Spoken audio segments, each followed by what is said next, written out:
झीलों पे चलने वाला तेरा मेरा यीशु है।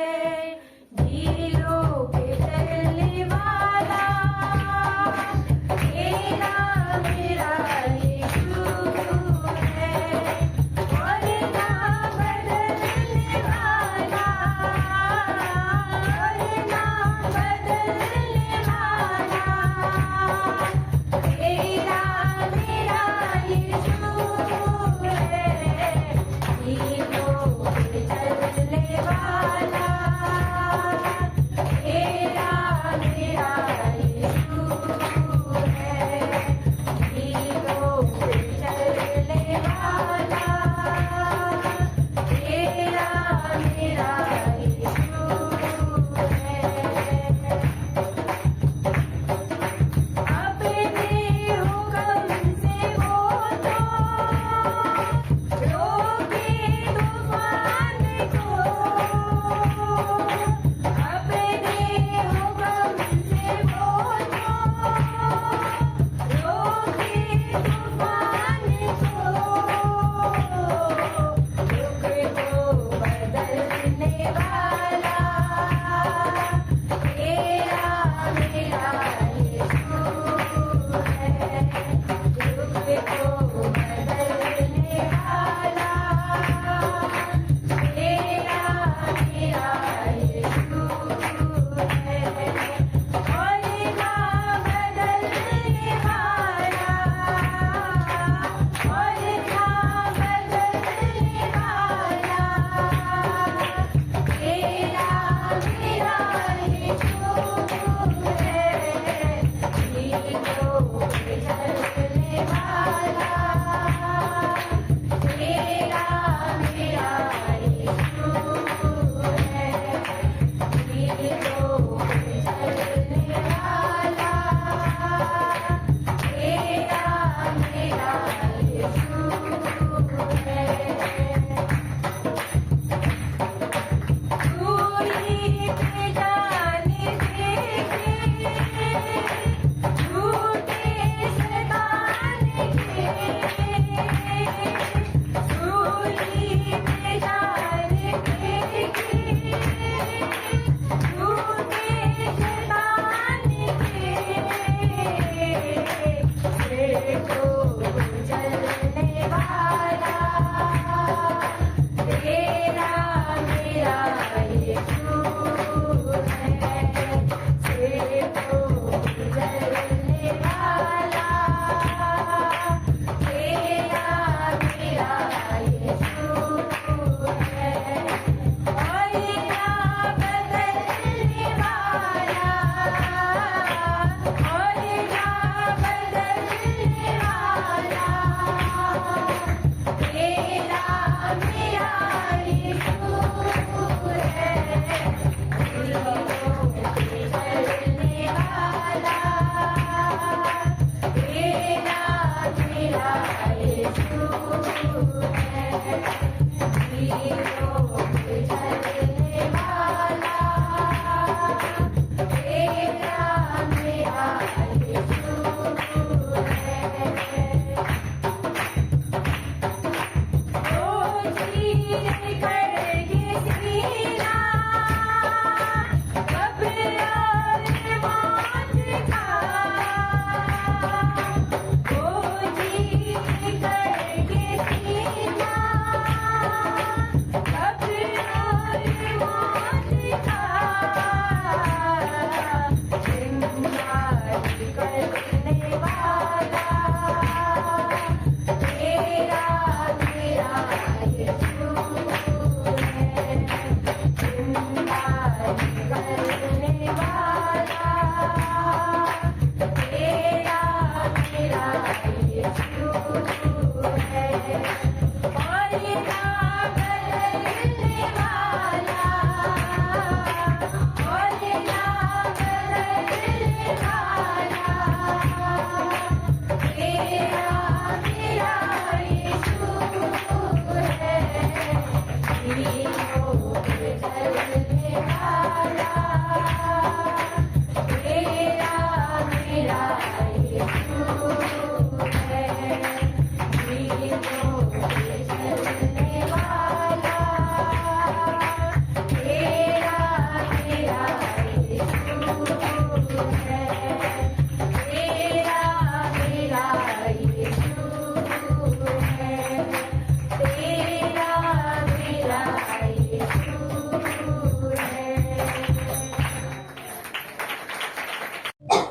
सभी को जय यीशु मसीह की। मेरा नाम धर्मपाल है और मैं ITO नगर से आया हूँ।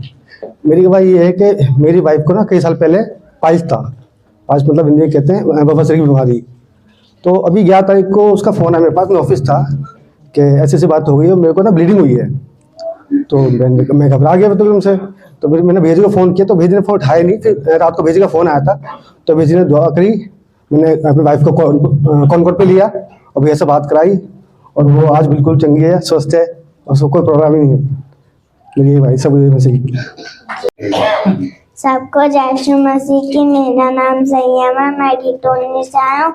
मेरी ये गवाही थी करना, मुझे बहुत बुखार हो रहा था, भैया जी ने दुआ करी और गले में भी दर्द हो रहा था तो भैया जी ने दुआ करी, यीशु मसीह ने ठीक किया था। सबको जय यीशु मसीह। अब सबको जय यीशु मसीह जी की। मेरा नाम सविता है और मैं बिहार की रहने वाली हूँ और मेरी गवाही कल 4 बजे की है सुबह की। हम लोग सब सो रहे थे, मेरी बिजली के तार में बहुत ज़ोर से आग लगी और एकदम से भड़ाम से आवाज़ भी आई। हम लोग खूब तेज़ में उठे और हमारी तो चीख निकल गई। और मेरे बिजली के तार जहाँ आग लगी वहाँ मेन गेट पे है और हम लोग अंदर सो रहे थे। इतनी तेज की आग लगी कि अंदर तक उसकी उजाला मतलब फैल गया और बहुत से भर गया धुआं। हम लोगों को कुछ भी नहीं हुआ। हम धन्यवाद करते हैं प्रभु यीशु मसीह जी कि प्रभु यीशु मसीह ने हमें बचाया हर दुर्घटना से, ये मुसीबत से बचाया। प्रभु यीशु में आग भी लग सकता था घर में। मैं धन्यवाद करती हूँ प्रभु यीशु मसीह जी का बारंबार दोनों हाथ उठा। यही मेरी गवाही है। सबको जय यीशु मसीह की। मेरा नाम करिश्मा, मैं रघुवीर नगर से हूँ। आशीष की गवाही बुधवार की है, सुबह 7-8 बजे की गवाही है। इन्हें से लेटिंग करवा के जीने में लेके जा रही थी, ऊपर चढ़ रहे थे। ये मुश्किल से 6 जीना चढ़ गया था और मैं बिल्कुल ही नीचे खड़ी थी। ये 6 जीने के ऊपर ही से ढनकता पूरा मुंह के बल, पूरे हाथ पैर से यूं आया, पूरा टेढ़ा ही होता है।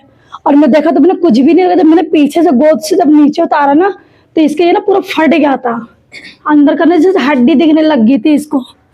तो आशीष की इसके ना पूरा आँख वाँख ना, उस टाइम तो कुछ भी नहीं सूझा आँख इसका ना, ये पूरे आँख ना इसकी बंद हो गई।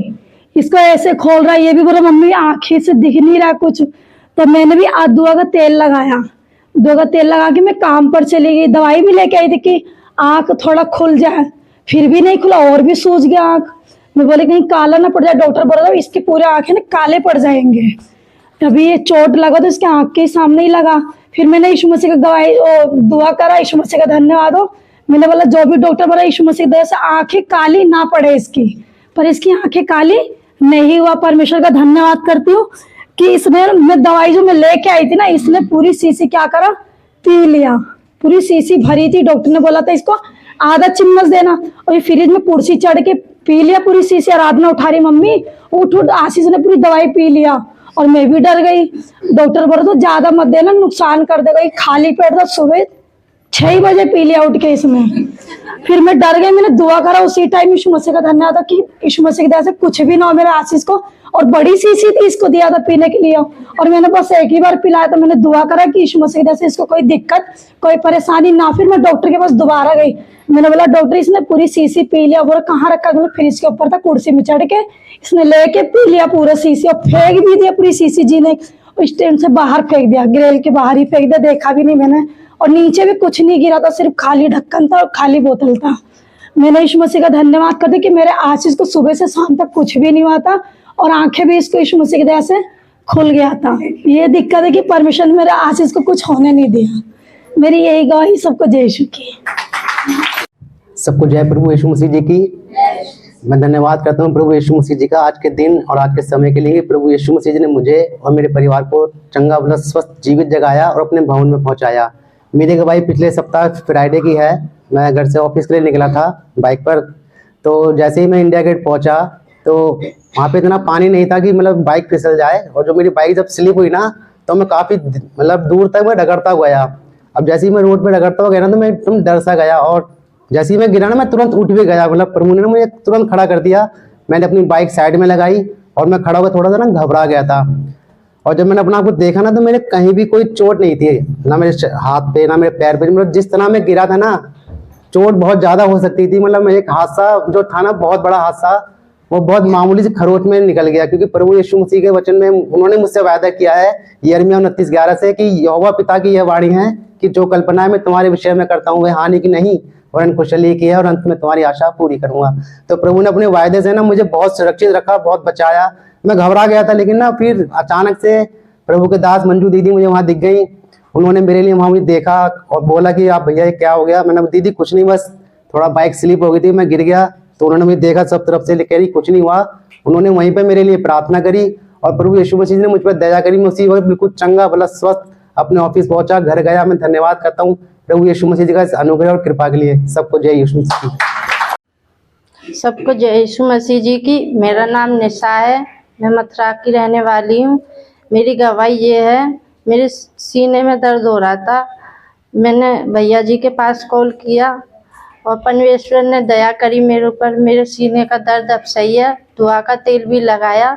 यही मेरी गवाही है। सबको जय यीशु मसीह जी। सबको जय यीशु मसीह की। मेरा नाम काजल है, मैं आदर्श नगर से आई हूँ।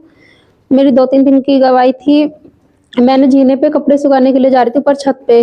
तो जैसे मैं नीचे वापसी आ रही थी तो ऊपर से ऐसा लगा जैसे किसी ने उठा के मुझको फेंक दिया। पर प्रभु को धन्यवाद हो, जैसे मुझे ऐसे लगा जैसे किसी ने फेंका था, ऐसा हुआ कि जैसे मुझे पकड़ के आराम से बैठा दिया। और इस तरीके से मेरी ये वाली कोहनी ऐसे ठुकी, एकदम से कट बोल गई। पर प्रभु यीशु मसीह का धन्यवाद करती हूँ कि मुझे कुछ भी न हो पाया। मैं प्रभु यीशु मसीह का बारंबार धन्यवाद करती हूँ। यही मेरी गवाही। सबको जय यीशु मसीह की। सबको जय यीशु मसीह की। मेरा नाम अनीता है, मैं शाहबाद डेयरी से आई हूँ। मेरी पूरी फैमिली आई है शाहबाद डेयरी से। मेरी बेटी की गवाही है। ये परसों स्कूल जा रही थी, तो ये सुबह जाती है 7:10 पे निकलती है घर से। और ये सुबह जा रही थी और सुबह तो ये बिल्कुल ठीक ठाक गई है। सुबह में जैसे ये निकलती है तो मैं प्रार्थना के लिए बैठ जाती हूँ, इसके लिए करती हूँ प्रार्थना पूरे स्कूल के लिए। तो मैं यीशु मसीह का धन्यवाद करती हूँ। जब ये वहां से वापस आई तो कह रही मम्मी मैं वहां से वापस आई ना, तो मेरा ना हाथ स्कूल के ना मतलब रिक्शे पे बैठी हुई थी, तो मेरा हाथ ना यूं था रिक्शे की तरफ।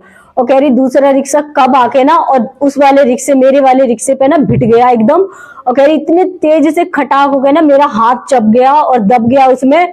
और कह रही के ना वो रिक्शे वाले कहने लगे आज तो इस लड़की का हाथ टूट गया होगा, क्योंकि इसका ना हाथ आ गया रिक्शे में और बीच में ये हाथ ना दोनों रिक्शे के बीच में आया। इसके ना बहुत तेज चोट लगी, इसके हाथ की हड्डी निकल गई होगी। पर कह रही मम्मी थोड़ी देर तो मुझे ऐसे लगा कि बाकी में मेरे ना हाथ में एकदम झुंड हो गया। और कह रही मैंने अपना हाथ दूसरे हाथ से ऐसे उठा के ऐसे रख लिया और कह रही बस मैंने धन्यवाद दिया यीशु मसीह का। और कह रही मैं चुपचाप आ गई।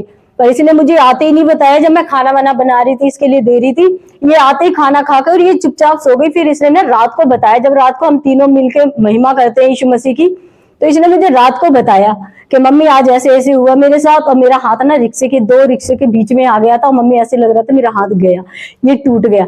पर मम्मी मेरा हाथ ना बिल्कुल ठीक है यीशु मसीह की अनुग्रह दया से। तो मैंने कहा पता है यीशु मसीह हमें संभालते हैं। मैंने कहा हम तो लापरवाह हो सकते हैं पर हमारे यीशु मसीह ना कभी हमें अकेला नहीं छोड़ते हैं। मैंने कहा पता है अगर तेरे लगती ना तो क्या पता तेरा हाथ भी टूट सकता था, तुझे प्लास्टर भी इस हाथ में लग सकता। पर मैंने कहा यीशु मसीह जानते थे ना बेटा, इसलिए देख यीशु मसीह ने तुझे बचाया। तो मैं यीशु मसीह का लाखों लाख धन्यवाद करती हूँ। दोनों हाथ उठा के यीशु मसीह का धन्यवाद करती हूँ कि यीशु मसीह हमारे साथ रहते हो, हमें संभालते हैं। के आती थी मैं इतनी बीमार तकलीफ में रहती थी, मेरा पूरा परिवार था ना वो भी परेशानियों में था। किसी के सर में दर्द, किसी के कुछ दर्द, किसी के जो मतलब पूरा परिवार हम डॉक्टरों के पास भागते थे। और मेरी हालत ऐसी हो गई थी ना कि बहुत बुरी हो गई थी। मुझे ऐसे लग रहा था मैं बचूंगी नहीं शायद। मेरी 2 बेटियां हैं, उस टाइम पे बहुत छोटी थी वो। मेरी छोटी वाली बेटी थी 8 महीने की और बड़ी वाली 1.5-2 साल की थी। मेरे दोनों बच्ची बहुत छोटी थी और मैं अपनी बेटियों की तरफ ना देखती भी नहीं थी, क्योंकि मुझे अपने बच्चे ही अच्छे नहीं लगते थे। तो मैं यीशु मसीह का धन्यवाद करती हूँ कि मैं इतनी बीमार रहती थी, मैं थक गई थी, हार गई थी। सच बता रही हूँ, यीशु मसीह का आत्मा सुन रहा है। और मैं डॉक्टरों के पास ही हो जाती, आते ही अपने घर में दोबारा वैसी ही हो जाती थी।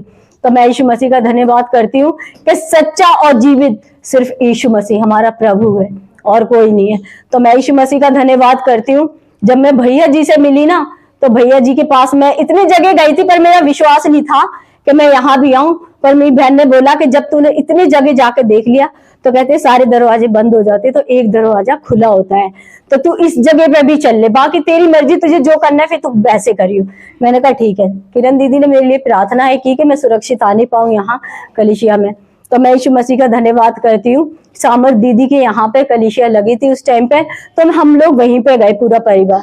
तो मैं यीशु मसीह का धन्यवाद करती हूँ। ऐसी हालत थी हमारी, इतनी बेकार थे, मेरे कपड़े भी ऐसे थे ना फटे, और ऐसे मतलब सच बता रहे हैं, हमारे घर में जो मेरे कपड़े होते थे ना, 2 जोड़ी कपड़े थे, वही मैं पहन पहन के ना दोबारा धो धो के इस्तेमाल करती थी। ऐसे कपड़े थे मेरी बेटियों की लड़कियां, और हम ना बदल बदल के कपड़े पहनते थे कि आज ये मुझे दे दे, ये तू पहन ले। तो मैं यीशु मसीह का धन्यवाद करती हूँ। इतनी बुरी हालत थी, शैतान ने कर रखी थी, पर मैं यीशु मसीह का धन्यवाद करती हूँ। जब भैया जी मिले हमें, तो मैं शर्मिंदा होकर ना नीचे सर करके मैं बैठ गई, क्योंकि मेरे हालात ऐसे नहीं थे। मुझे ऐसे लग रहे थे सब लोग अच्छे हैं, पर मेरी हालत ऐसी है। तो मैं शर्मिंदा होकर सर झुका के बैठ गई, और यीशु मसीह के प्रभु के दास ने, राजेंद्र भैया जी ने सिर्फ मेरे लिए हाथ रख के प्रार्थना की। ये भी नहीं पूछा कि क्या परेशानी है, क्या दिक्कत है। सिर्फ भैया जी ने मेरे सर पे हाथ रख के और मेरे लिए दुआ प्रार्थना की। उस दिन से आज तक मैं यीशु मसीह की अनुग्रह दया से बिल्कुल चंगी स्वस्थ हूँ। ये सिर्फ यीशु मसीह की दया है। और भैया जी ने हमारे लिए बहुत मेहनत की है, राजेंद्र भैया ने, हम भूलेंगे नहीं कभी, क्योंकि भैया जी ऐसे ठंड में कोयरे में स्कूटर पे ना शाहबाद डेयरी आते थे, और हम पूरी पूरी रात इंतजार करते थे। तो मैं यीशु मसीह का धन्यवाद करती हूँ। दास ने ना बहुत मेहनत की है हमारे लिए, आज उसका ये प्रतिफल है कि आज हम इतनी आशीष का कारण है। आज हम यीशु मसीह ने हमें इतनी आशीष दी है, बहुत ज्यादा आशीष दी है। आज मैं सोसाइटी में रहती हूँ अपनी बेटियों के साथ। जब मैं बीमार रहती थी ना, जब मेरे ऊपर दुष्ट आत्मा उस टाइम पे आती थी, सबसे पहले मेरा पति मुझे छोड़ के जाता है। तब उस टाइम पे मुझे पति की जरूरत थी, पर वो मुझे नहीं संभालता था। और आज भी मेरी बेटियां हो गई, मेरी बड़ी वाली बेटी 18 साल की हो गई है, तो आज भी यीशु मसीह मुझे संभालते हैं। आज मेरा पति मेरे साथ नहीं है, पर आज यीशु मसीह मुझे अच्छा खिलाते हैं और अच्छा रखते हैं। ये सिर्फ यीशु मसीह की अनुग्रह और दया है। तो मैं अपने यीशु मसीह के लिए क्यों नहीं मुंह खोलूं, क्यों मैं लोगों से डरूं? मैं लोगों से नहीं डर सकती हूँ, क्योंकि यीशु मसीह मेरे सब कुछ है। और आज ये जिंदा हूँ, जीवित हूँ ना, सांस ले पा रही हूँ, सिर्फ ये यीशु मसीह की अनुग्रह और दया है मुझ पे, नहीं तो कब का मेरा नामो निशान मिट गया होता। तो मैं यीशु मसीह का धन्यवाद करती हूँ। मैं जितना भी धन्यवाद करूं यीशु मसीह का, उतना मेरे लिए कम है, क्योंकि जो कुछ है मेरे प्रभु यीशु मसीह है। मेरी औकात कुछ नहीं है। जब मैं वहां पे घूरे में पड़ी हुई थी, खाक राख थी, मिट्टी थी, जब मुझे वहां से सिर्फ यीशु मसीह ने उठाया।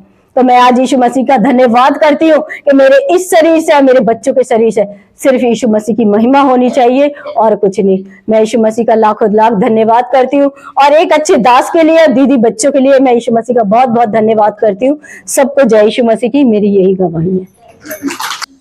सबको जय यीशु मसीह की। मेरा नाम नितेश कुमार है, मैं बिहार का रहने वाला हूँ और यहाँ पे मयूरविहार फेज 3 से आया हूँ।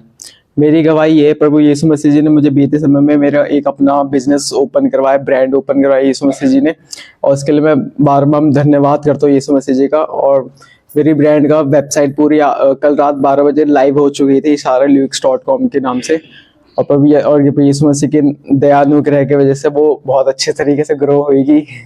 और मुझे इस चीज़ की बहुत बहुत खुशी है कि कहते हैं मैं अपना 23 साल की उम्र में कहते हैं मैं अपना बिजनेस ओपन करने पाया। और यीशु मसीह ने इतनी आशीष, इतनी बुद्धि का समझ दी कि मेरे को किसी से पूछने की मतलब रोड पे भटकने की जरूरत नहीं पड़ती, पर यीशु मसीह जी ने संभाला। और बीते समय में मैं थोड़ा डब्बों को लेकर, मैं अपने पैकेजिंग बॉक्स को लेकर थोड़ा परेशान था, इसलिए मैं थोड़ा भैया जी से दुआ प्रार्थना करवाई। और उसके भैया यीशु मसीह ने मेरे को दया करने के बाद यीशु मसीह ने मेरे को अच्छी प्रीमियम लग्जरी पैकेजिंग मेरे को कम दामों में मेरे होने पाए। और यीशु मसीह ने एकदम सही टाइम पे एकदम मेरे घर पे डिलीवरी भी हो गई और मेरा काम स्टार्ट हो चुका है। प्रभु यीशु मसीह जी का नाम के लिए धन्यवाद। प्रभु यीशु मसीह के नाम से जय यीशु मसीह। सबको जय यीशु मसीह की। प्रभु यीशु की। मेरा नाम जान मोहम्मद है, मैं ITO अन्ना नगर से आया हूँ।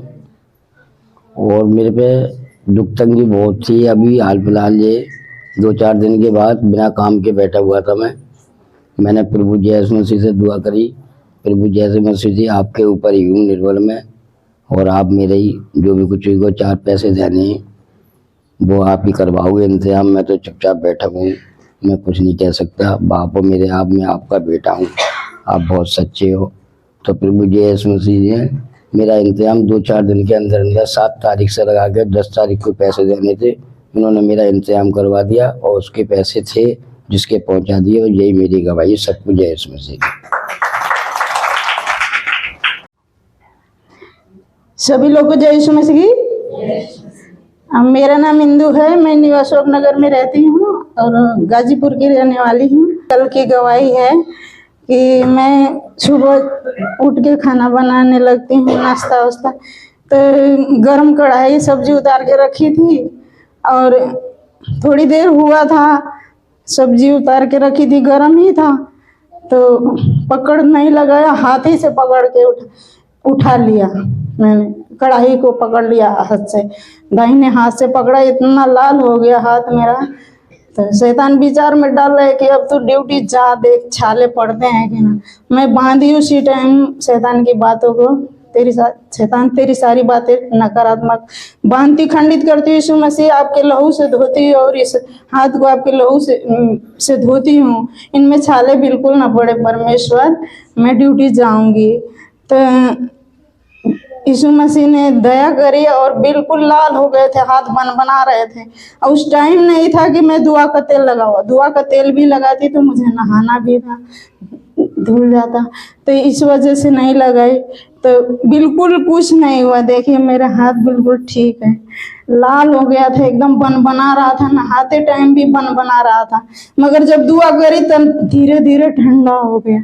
यीशु मसीह का बारंबार धन्यवाद करते हैं इस दया के लिए। छोटी छोटी प्रार्थनाएं परमेश्वर हमारी सुनता है, इसके लिए धन्यवाद करती हूँ। सबको जय यीशु मसीह। हालेलुया, सबको जय यीशु मसीह की। आइए हम वचन में चलते हैं। दूसरा राजा 5 अध्याय। हालेलुया। मैंने पिछले संडे भी यही प्रचार किया था और इस प्रचार में मुझसे एक मिस्टेक हो गई थी, गलती हो गई थी। पहली बात मैं परमेश्वर से क्षमा चाहता हूँ और आप लोगों से भी कि कभी कभी हम वचन में ध्यान नहीं देते या हमसे जल्दबाजी में चूक हो जाती है। हमारे जीवन में भी कई बार हम ध्यान नहीं देते वचन में और चूक हो जाती है। इससे पहले कि हम पर कोई भारी दंड आए या परमेश्वर का न्याय के दिन में हम फंस जाएं, क्योंकि वचन में लिखा है इब्रानी 10 की 31 आयत पे, जीवते परमेश्वर के हाथों में पड़ना भयानक बात है। हालेलुया। तो जब हम उस परमेश्वर के पास आ गए जिसने हमको चुना है और वायदा किया है, मैं तुझे कभी ना छोड़ूंगा, ना कभी तुझे त्यागूंगा, पर हम लोग, वो नहीं कभी छोड़ेगा मरते दम तक, हम लोग वचन छोड़ देते हैं, हम लोग प्रभु को छोड़ देते हैं, हम लोग कुड़कुड़ाने के लगते हैं। इसे कई इजरायली अपने तम्बू में कुड़कुड़ाते थे और मर गए, ठीक है ना। तो और अपनी आशीषों को खो दिया और देश में नहीं पहुंच पाए जहां पर उन्हें ठहराया था, ठीक है ना। तो कभी हमको बकझक नहीं करनी चाहिए। तो मैं इसको ज़्यादा नहीं, थोड़ा सा प्रचार करना है, ठीक है। और इसमें गलती कहाँ पर थी,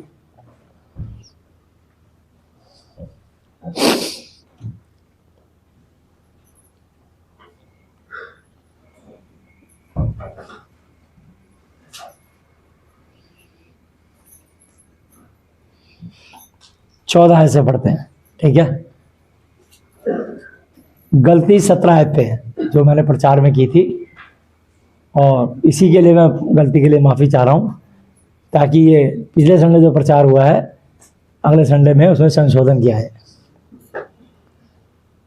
तो 14 आयत पे लिखा है, मतलब इसका किस्सा ये था कि एक नामान नाम का सेनापति था, बहुत बहादुर, ताकतवर, पर उसको कोढ़ की बीमारी थी और जो है वो एक लड़की को बंदी बना के ले आए थे इस काम के लिए। तो वो लड़की ने कहा कि अगर मेरा स्वामी उस देश में होता तो इसका कोढ़ ना रहता। और उसने, राजा ने चिट्ठी लिखी दूसरे राजा को। राजा परेशान हुआ कि यार मैं कोई मारने जलाने वाला परमेश्वर हूँ, मैं भी तो एक राजा ही तो हूँ, है, राजपाट संभाल सकता हूँ, लेकिन बीमारों को थोड़ी ठीक करने का मेरा अधिकार है, ये मुर्दा जिंदा करना मेरा काम थोड़ी है। तो ये चीज़ है। तो वहाँ पर उसने पत्र लिखा और दूसरे राजा ने पढ़ा। तो दूसरा राजा सोचा कि ये मुझसे बदला लेना चाहता है, झगड़े का कारण बनाना चाह रहा है। उसने अपने कपड़े फाड़ लिए। तो उसने कहा, जब एलीशा को पता लगा तो एलीशा ने कहा कि तूने क्यों अपने ऐसे कपड़े फाड़े हो, उसको मेरे पास भेज ताकि इसको पता लगे कि यहाँ पर एक प्रभु का सेवक है। हालेलुया। और परमेश्वर को चंगा कर सकता है। अभी यहाँ एक भविष्यता है, भविष्यवाणी करने वाले को भविष्यता कहते हैं। हालेलुया। तो नमान कोड़ी पहुंच गया, 14 पे लिखा है, तब उसने परमेश्वर के भक्त के वचन के अनुसार यर्दन को जाकर उसमें 7 बार डुबकी मारी और उसका शरीर छोटे लड़के का सा हो गया और वह शुद्ध हो गया। मैंने बताया था उसमें अच्छी नदियां भी थी, है ना, पर उसको यर्दन नदी में ही डुबकी लगाने को कहा गया। तो वहाँ और भी नदी थी, लेकिन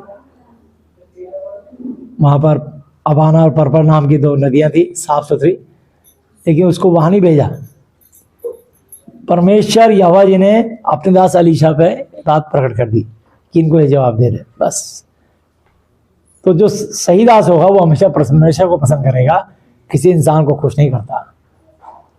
समझे ना आप? गलातियों की पुस्तक में लिखा है 1 अध्याय 8, 9, 10 आयत कोई निकाल के पढ़ देना, ठीक है।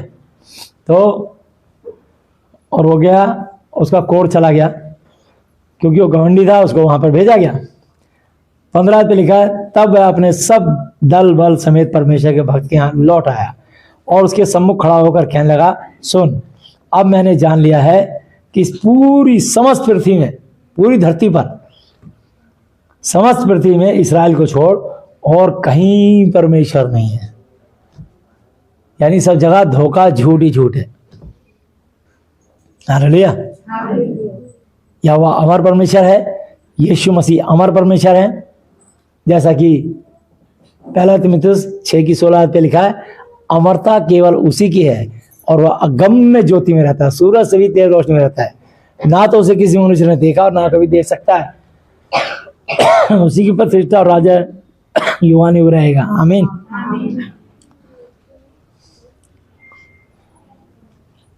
इसलिए वह अपने दास की भेंट ग्रहण करें।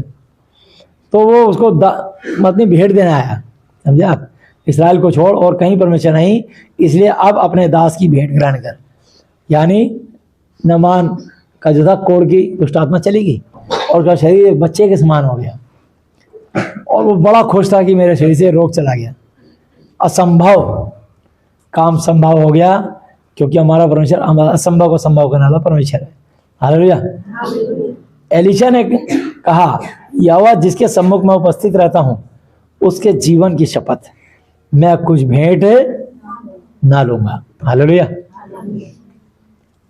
और जब उसने उसको बहुत विवश मजबूर किया कि भेंट ग्रहण करे, तब भी वह इनकार ही करता रहा। हालेलुया। तो 17 आयतें मेरे से कुछ चूक हो गई थी प्रचार करने में, और तो जब उसने इनकार कर दिया तो वो भेंट नहीं ले सकता। तो जहां प्रभु के दास खड़े होते हैं, जब एलीशा दफनाया गया तो उसकी हड्डियों में इतनी सामर्थ्य, उस हड्डी के ऊपर, उसी कब्र पे जहां एलीशा की कब्र थी उसके ऊपर एक मुर्दे को दफनाया तो मुर्दा जी उठा। एक बार पंजाब में भी एक जगह एक प्रभु के सेवक आए थे, उन्होंने पुलपिट पे खड़े होकर प्रचार किया, दुआएं करी, तो बड़े लोग चंगे हुए, हजारों लाखों लोग चंगे हुए, बड़ी धूम मच गई। तो उन हजारों लोगों को चंगाई कारण लोग ना वहां से मट्टी खोद खोद के भर के ले जाने लगे कि यहाँ प्रभु का दास खड़ा था, इस जगह पे मंच लगा था, वहां अभिषेक उतरता है, यहाँ पे परमेश्वर की सामर्थ उतरी थी। तो यही बात जो है ना यहाँ पर हुई। तो यहाँ लिखा है, तब नमान ने कहा, ठीक है ना, यह मिस्टेक ये हो गई थी कि जो मैंने एलीशा के लिए बोला, लेकिन नमान ने कहा, अच्छा तो तेरे दास को 2 खच्चर मिट्टी मिले, तेरा परमेश्वर पवित्र है, तो उसका सच्चा अच्छा सेवक है, पवित्र है, मेरे को इस स्थान की 2 खच्चर मिट्टी दे दे बस। अगर तू मुझसे भेंट नहीं ले रहा तो मुझे मिट्टी दे दे यहाँ की। किस लिए? क्योंकि आगे को तेरा दास यहोवा को छोड़ और किसी ईश्वर को होम बलि व मेल बलि न चढ़ाएगा। लाखों ईश्वर, लाखों प्रभु हैं, करोड़ों ईश्वर, करोड़ों प्रभु हैं, परंतु तमाम ईश्वरों का परम जमा ईश्वर परमेश्वर है। और वो यीशु मसीह नासरी है। उनके परम आदरणीय पिता यहोवा जी है, पवित्र आत्मा जी, तीनों एक हैं। हालेलुया। पिता, पुत्र, पवित्र आत्मा, परमेश्वर यहोवा जी, पुत्र प्रभु यीशु मसीह नासरी जी और पवित्र आत्मा जी, यानी ये पवित्र वचन। हालेलुया। तो उसने कहा मेरे को 2 खच्चर मिट्टी मिले, क्योंकि आगे को तेरा दास यहोवा को छोड़ किसी और को ईश्वर को होम बलि या मेल बलि ना चढ़ाए। अब परमेश्वर को चढ़ाएगा, उसकी वेदी बनाएगा। हालेलुया। एक बात तो यहोवा तेरे दास के लिए क्षमा करे। तो बस यहीं ये गलती थी कि एलीशा ने वो मट्टी नहीं मांगी थी, मट्टी नामान कोड़ी ने मांगी थी। हालेलुया। इस बात के लिए मैं क्षमा चाहता हूँ, बस ये मिस्टेक थी मेरी। तो इसलिए बाइबल में लिखा है, मैं मत्ती की पुस्तक निकालते हैं,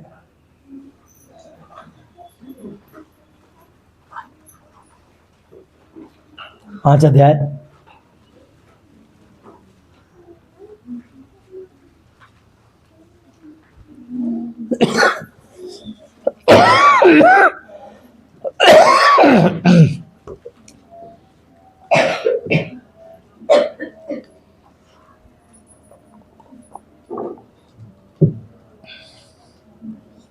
और यदि तेरा दाहिना हाथ तुझे ठोकर खिलाए, वहां की 30 आयत, और यदि तेरा दाहिना हाथ तुझे ठोकर खिलाए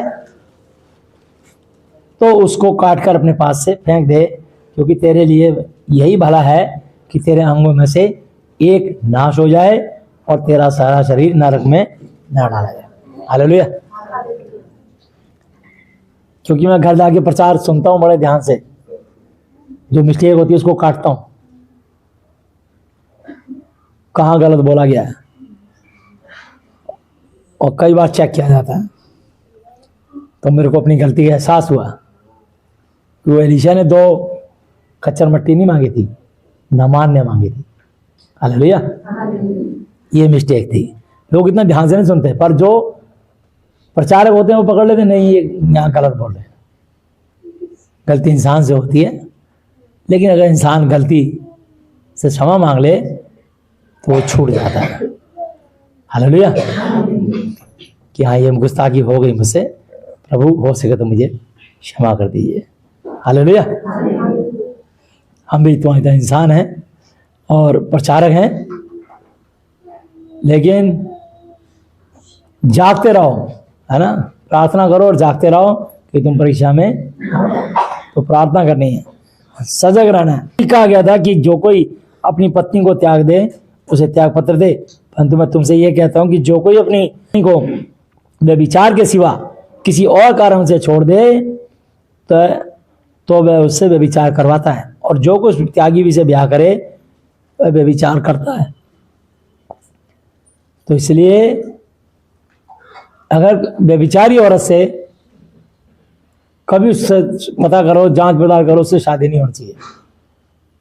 वो खासकर छोटी भी है तो वो व्यभिचारी है, तो इसलिए वो व्यभिचार करता है। फिर तुम सुन चुके हो कि पूर्व काल के लोगों से कहा गया था कि झूठी शपथ कसम ना खाना, परंतु प्रभु के लिए अपनी शपथ को पूरी करना। परंतु मैं तुमसे ये कहता हूं कि कभी शपथ ना खाना। हालेलुया। कभी भी कसम मत खाना। Touchwood, by God, I sure, माँ कसम, तेरी जान कसम, बच्चे कसम, रोजी कसम, छोटी बात पे लोग झूठ बोल देते हैं, कसम खाते हैं, है ना। कई बार कोर्ट कचहरी में भी बहुत सारे धर्मशास्त्र होते हैं, उन धार्मिक पुस्तकों पे हाथ रख के कसम खिलवाते हैं। फिर मुकदमा क्यों चला रहे हो? कसम खिला रही है, मान लो उसने अगर कह दिया कत्ल नहीं किया, लेकिन अगर सबूत मिल रहे हैं तो कहते कैसे मान लें? वो सिर्फ उसके आत्मीय रूप से डरे कि मैं यहीं चुका दूं सब कुछ। तो जब इंसान झूठ बोलता है तो झूठ बुलवाने वाली आत्मा शैतान होता है। शैतान घुस के इंसान से झूठ बुलवाता है और पाप करवाता है। शैतान घुस चुका है और उससे पाप पे पाप हो रहा है। वो वचन में नहीं बनी, अब वो शैतान का हो चुका है। भले वो कहता हो कि मैं यीशु हूं, पर यीशु मसीह कह रहा मैंने एक बार चुन लिया तो मैं छोड़ूंगा नहीं तेरे को। तू भले ही मेरे पास आना छोड़ दे, कलीसिया छोड़ दे, नाराज हो जा, दशवां देना छोड़ दे, भेंट देना छोड़ दे, कुछ दान मत दे, लेकिन मैं तुझे नहीं छोड़ूंगा, मैं तब भी तुझे ब्लेस करता ही रहूंगा। हालेलुया। वो देखता है क्योंकि उसने वादा किया है, पर उसने चुनने के बाद ना हमसे मतलब हमको स्वतंत्र कर दिया। बाइबल में लिखा यूहन्ना 8:32 में तुम सत्य को जानोगे, सत्य तुम्हें स्वतंत्र करेगा। तो बाइबल के वचन की शिक्षा से हमको स्वतंत्रता, आज़ादी मिलती है। हमारा दिमाग विकसित, डेवलप होता है, खुल जाता है। जो हमारे जीवन में अंधकार की बातें होती हैं वो सब हट जाती है, कट जाती है, छट जाती है और हमें साफ साफ दिखने लगता है। जैसे बारिश पड़ रही हो, बहुत तेज बारिश पड़ रही हो, तो कार में वाइपर लगा होता है, फटाक से ऑन कर देते हैं, वो फटाफट पानी को फेंकता है, रास्ता दिखाता है। तो ऐसे ही ये वचन हमारे जीवन में जितनी बुराइयां होती है, जब इसको ध्यान से सुनते हैं, उस पर चलने लगते हैं। सुनना, पढ़ना, प्रचार करना अलग बात है, लेकिन वचन के सुनने वाले, पढ़ने वाले, प्रचार करने वाले धर्मी नहीं, उस पर चलने वाले धर्मी ठहराए जाएंगे। हालेलुया। लूका 11:28 में लिखा है, उसने उससे कहा हाँ, परंतु धन्य है वे जो परमेश्वर वचन सुनते और मानते हैं।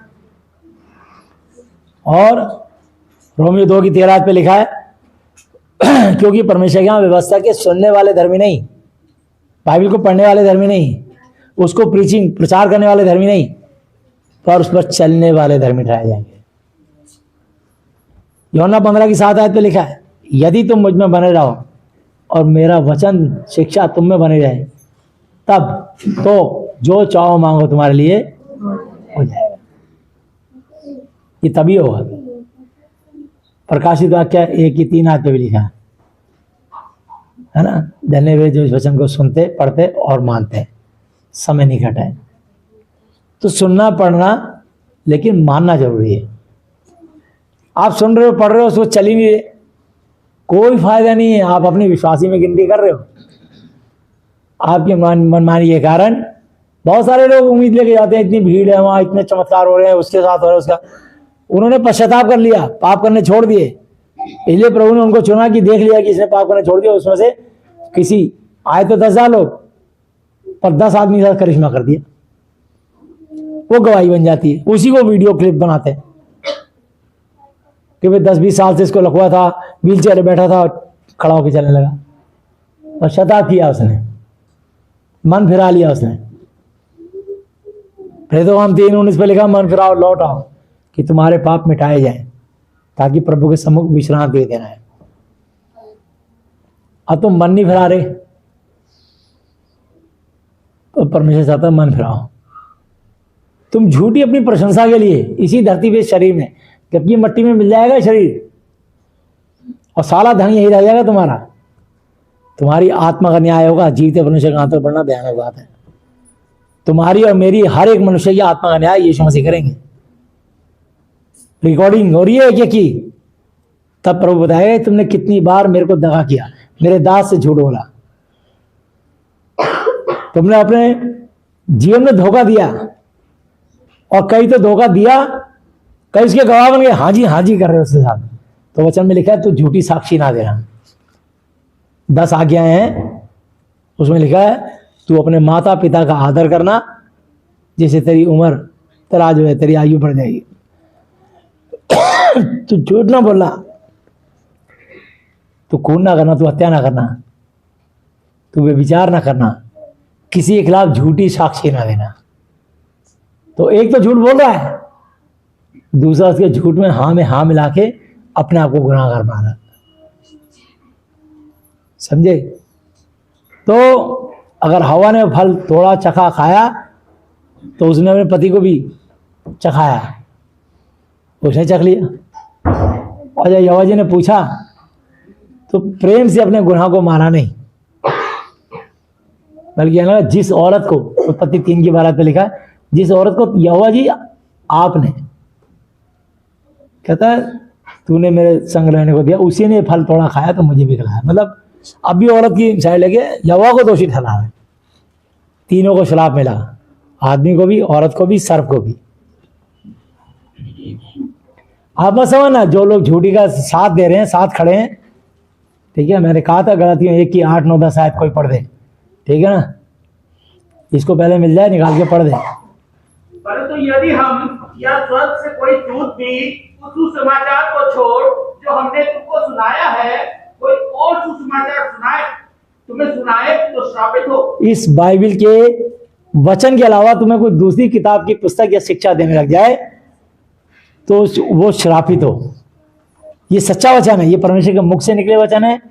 यहोवा जी की उंगली से लिखी 10 आज्ञाएं हैं और परमेश्वर की बुद्धि से निकले सारे वचन हैं। इसलिए महाति पवित्र शास्त्र है। और जब से सृष्टि बनी और आगे जब सृष्टि खत्म होगी, उत्पत्ति से लेकर प्रकाशित वाक्य तक, जेनेसिस से लेकर रेवलेशन तक, नया नियम पुराना नियम सब एक कर दिया, जोड़ दिया, ठीक है। और साथ में एक वचन बड़ा सुंदर लिखा है, इसको एक मिनट, इसको कोई 2 भाग में विभाजित ना करे। इसमें वो भी कारण है ताकि तुम जवाब दे सको। यीशु मसीह कल आज युगानुग एक सा है, इब्रानी 13:8 पे लिखा है।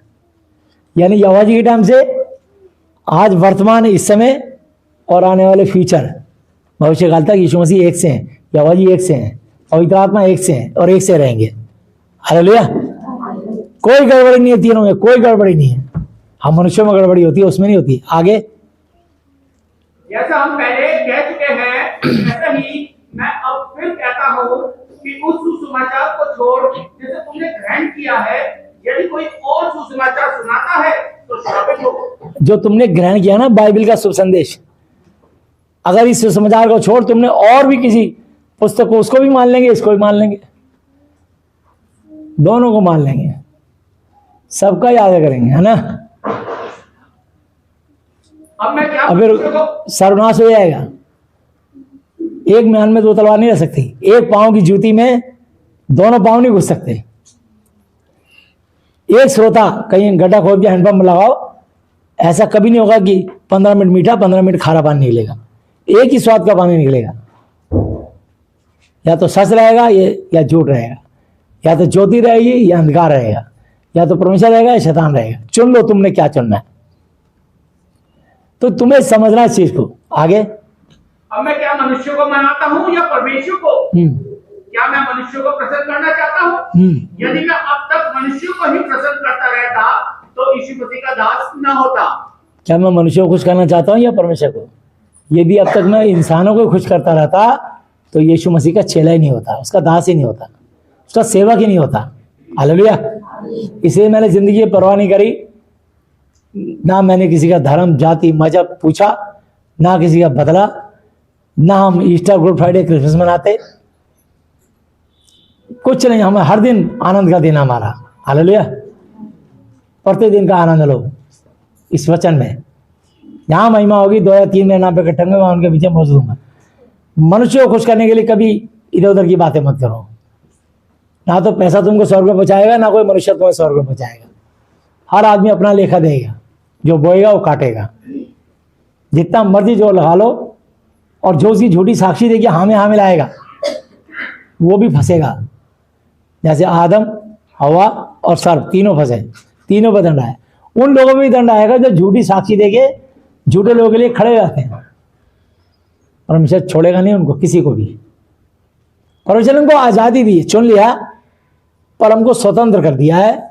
फैसला तुम्हारा है। इसलिए लिखा कर्म बिना विश्वास अधूरा व्यर्थ मारा मांगा। कर्म की पावर हमारी है कि एक तरफ पानी रखा है, एक तरफ मदिरा रखी है। अब आपकी इच्छा है, पानी पीना पसंद करोगे या नहीं। लोगों में उन्हें शरीक हो जाए जो और सब मदिरा पी के गिर रहे हैं, पड़ रहे हैं, गाली पकड़े। ये फैसला तुम्हारा है, यही तुम्हारे कर्म होंगे, इसी से लेखा होगा। एक आदमी अपनी पत्नी के साथ वफादार रहता है और एक आदमी विचार में इधर मुजरा सुनने वेश्या के कोठे पे जाता है, पाप करता है, पराय स्त्री से संबंध बनाता है, पराय स्त्री पराय पुरुष से संबंध बनाती है। उसके कर्मों का लेखा लिया जाएगा। आजादी दी है प्रभु ने। पाप करना है ना करना फैसला तुम्हारा है। झूठ बोलना है या सच बोलना है तुम्हारा फैसला है। तुम समाज को दिखाने के लिए बस कि ये समाज खुश रहेगा, हमें इनाम मिलेगा यहाँ पे। और उन पब्लिक को खुश करने के लिए वो 100, 200, 500 लोग थोड़े खुश करने के लिए एक इनाम, एक गोल्ड मेडल, एक शील्ड या एक सर्टिफिकेट पाने के लिए तुम शैतान का जयकारा लगा दोगे। परमेश्वर कहेगा तू मेरा कैसा बच्चा है, ये तेरे पाप में काउंट हो गया। तू मेरा बच्चा, मेरी बच्ची होते हुए भी तूने शैतान का जयकारा लगाया। ये निर्णय तेरा था, तेरा मुंह है। आप अपने मुंह से जो बोलो, चाहो तो गालियां बको और चाहे तो आशीर्वाद दो, शराब दो, तुम्हारी मर्जी है ना। किसी को आशीर्वाद देना आशीष दो, शराब देना शराब दो, ये कर्म तुम्हारे हैं। कर्म मिला वो शास्त्र अधूरा है। तो जिसको जो कर्म अच्छा लगता चुन लो। हर मनुष्य का लेखा जोखा यीशु मसीह न्याय के दिन है। वहां कोई देवी देवता, कोई भगवान, कोई ईश्वर जो दिखाई देते हैं ना, शैतान ने चारों तरफ फैला रखे हैं, कोई नजर नहीं आएगा यीशु मसीह के सिवा। क्योंकि स्वर्ग और पृथ्वी का सारा अधिकार यीशु मसीह को दिया गया है। क्योंकि मार्ग, सत्य, जीवन सिर्फ यीशु मसीह है। बिना उनके द्वारा कोई पिता परमेश्वर यहोवा जी तक स्वर्गीय राज में प्रवेश नहीं कर सकता।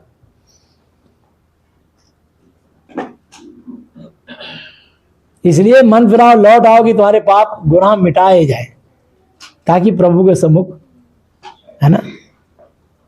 तो परमेश्वर चाहता है कि तुम्हारे सारे पाप मिटा करके प्रभु के सम्मुख उपस्थित किया जाए। उपस्थित करेगा आपको। यहाँ प्रभु ये निर्दोष निष्कलंक निकला, इसने इस दुनिया में रहते हुए भी हमेशा प्रभु हमारे वचन का सम्मान किया। हे मेरे पिता, इसने मेरा कभी इनकार नहीं किया। पत्थर खाए, गालियां खाई, थप्पड़ खाए, जेल गया ये, तो प्रभु की ओर से वो सम्मान पाएगी। हालेलुया। तो भी तुम्हारा ऐसा कोई हिसाब किताब ही नहीं हुआ कि तुम्हारी पिटाई हुई हो, या कुछ तुम्हें कहीं हाथ पैरों पे खूंटे ठोके गए हो, या पसली पे बल्लम भाला भोंका गया हो, या पीठ पे 39 फोड़े मारे गए हो। कुछ तो ऐसा हुआ नहीं तुम्हारे साथ। पौलुस तो 24 घंटे तक समुद्री जहाज ही टूट गया, उसी में तैरता रहा। ऑक्टोपस थी, व्हेल मछली थी, शार्क थी, कोई ऑक्सीजन का पाइप नहीं था, ऐसी ठंडा पानी होता है इतना समुद्र का। तैरता ही रहा। प्रभु ने बचाया उसे। प्रभु की निगाह में था। प्रभु के लिए कितनी यातना जलोगे आप प्रभु के लिए अपनी मन की अभिलाषा पूरी करने के लिए आप लालायित हो चुके हो। तो जितने लोग लायित हो गए वो शैतान के जाल में फिर से फंस गए। क्योंकि लिखा है यूहन्ना 5:14 कि 38 साल के रोगी अब तो चंगा हो गया है, और तो फिर से पाप मत करना। ऐसा ना हो कि तुझको को इससे भी ज्यादा भारी विपत्ति आ पड़े। उस भारी विपत्ति के लिए तैयार रहना, चाहे विश्वासी हो, चाहे पास्टर हो, चाहे बिशप हो। जो इस आज्ञा से हटेगा, प्रभु ने आजादी दी है हमको सब कुछ करने की। चाहे तो हम पाप करें या ना करें, यह फैसला हमारा है। झूठ बोले या सच बोले, फैसला हमारा है। नशा करें या ना करें, हमारा फैसला है। व्यभिचार करें या ना करें, हमारा फैसला है। पर वो परमेश्वर हमें देख रहा है तो तुम्हारे विचारों को दूर से समझ लेता है। अब तुम ये पाप करने की तैयारी कर रहे हो, तुम्हारे मन में सोच चल रही है, उसे सब पता है।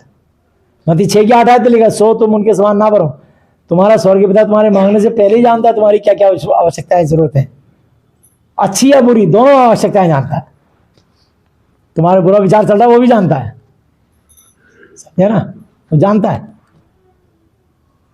अच्छा होगा तो प्रभु से जरूर पूरा करेंगे, क्योंकि बहुत कुछ लोग परमेश्वर से मांगते हैं, पर परमेश्वर जो भी कुछ बहुत कुछ मनुष्य मांगते हैं सब कुछ उनको नहीं देता। परमेश्वर उनको वो देता है जब किसने कहा मांगो दिया जाएगा, खटखटाओ खोला जाएगा, ढूंढो तो पाओगे। फिर भी मांगने पर क्यों नहीं देता? क्योंकि परमेश्वर इसलिए नहीं देता, परमेश्वर वो नहीं देता कि हम जो मांग रहे हैं, परमेश्वर वो देता है जो हमारे लिए बेहतर हो, उचित हो, सही हो, वो देता है। वो जानता है इन्होंने गलत चीज मांगी है, मैं भी नहीं दूंगा, मैं हालात ऐसे बना दूंगा। ये मोटरसाइकिल मांग रहा है, प्रभु जानता है ये वाली मोटरसाइकिल खरीदी 2 महीने बाद दुर्घटना होगी, इसका पैर कट जाएगा, वो तो आपको देगा ही नहीं। पर ये तब होगा जब तुम प्रभु को भय मानते होगे, डेली बाइबल पढ़ते होगे, प्रार्थना करते होगे, संगति में रहते होगे, उसके भय में तरसराते होंगे, तब परमेश्वर की निगाह आपकी ओर घूमेगी। यशाया 64 की 6 आयत जरा पढ़ के बता दो।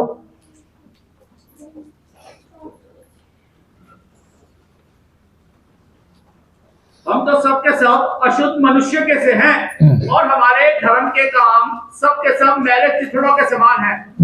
हम सबके सब पत्ते के समान मुरझा जाते हैं और हमारे अधर्म के कामों ने हमें वायु के समान उड़ा दिया है। हालेलुया। तो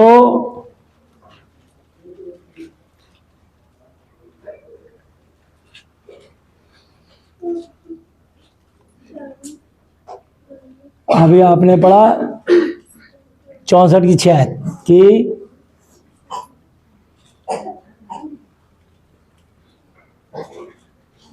हम तो सब के सब सारे मनुष्य अशुद्ध मनुष्य के से हैं, अशुद्ध मनुष्य के समान हैं।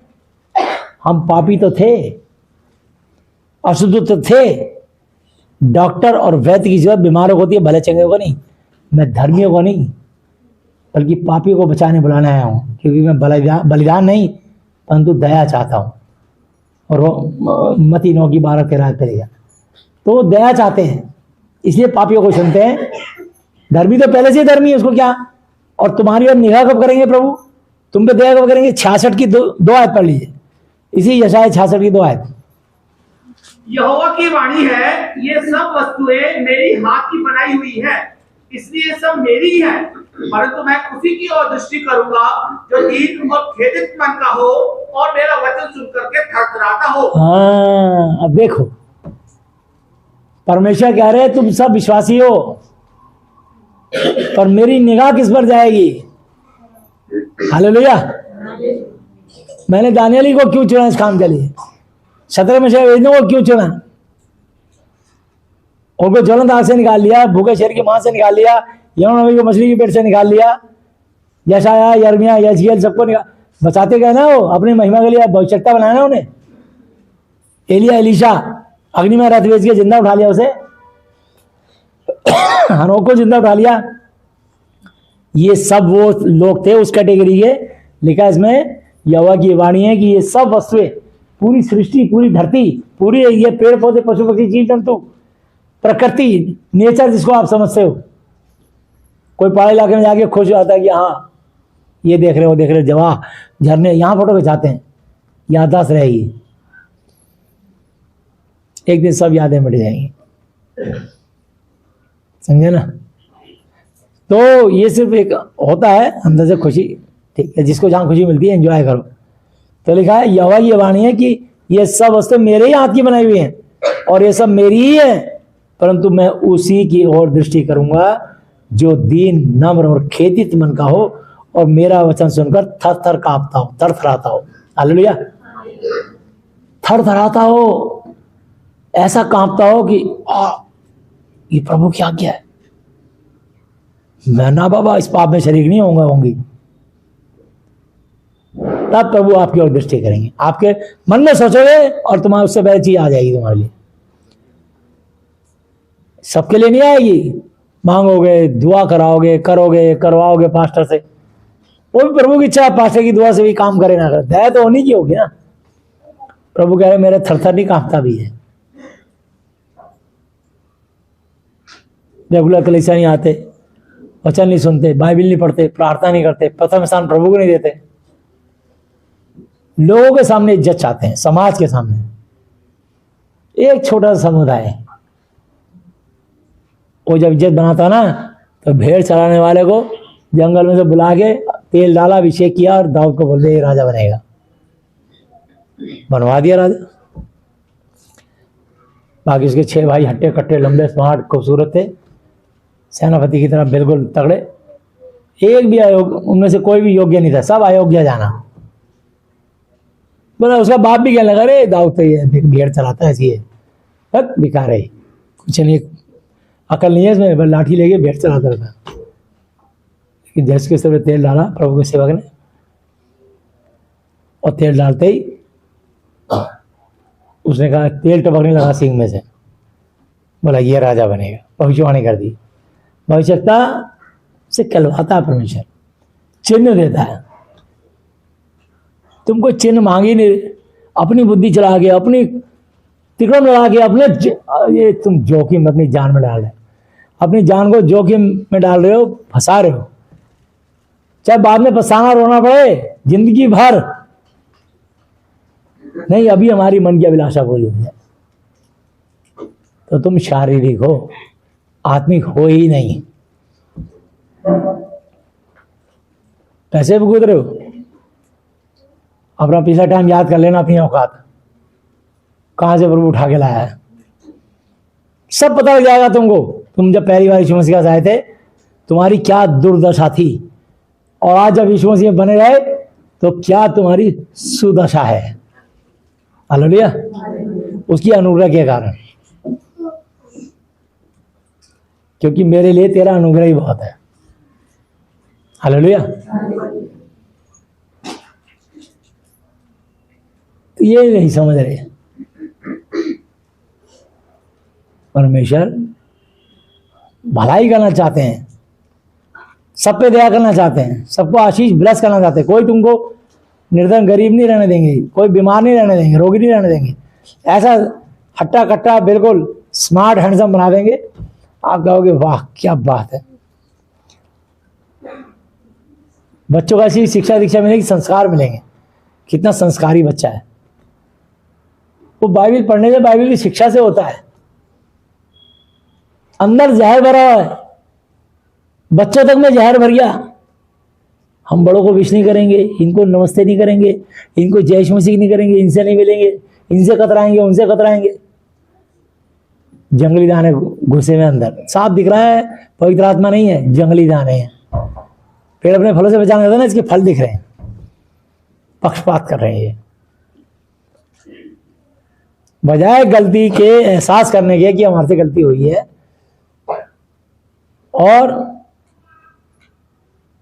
जंगली दाने अंदर पनपा लिए और उससे शारीरिक बन गए, आत्मिक थे पर वो संसारी बातें सोचेंगे, नहीं इससे मेरी बात नहीं हुई, इससे लड़ाई है, इससे बात नहीं करनी, इससे जय मजी नहीं करनी, इससे नहीं मिलना, उससे नहीं मिलना। तुम शारीरिक हो गए, क्योंकि संसारी व्यक्ति शारीरिक बातों में लगाता है। रोमी 8 अध्याय में लिखा है। आध्यात्मिक व्यक्ति आत्मिक वचनों को मन लगाता है। संसार की बातों में लगाना तो मृत्यु नरक है, परंतु परमेश्वर के वचन शिक्षा पे मन लगाना जीवन और शांति है, स्वर्ग है। शांति कैसे मिलेगी? बेचैन रहोगे तुम, क्योंकि शैतान ने दिमाग खराब कर दिया तुम्हारा, तुम्हारे बच्चों का। वो सारी सोचने लगे अच्छा ऐसा होता वैसा होता, सब देख रहे हैं, अरे कैसा हुआ, प्रभु हमें क्षमा करना सिखाता, आगे चलो, बस भूल जाओ सब कुछ।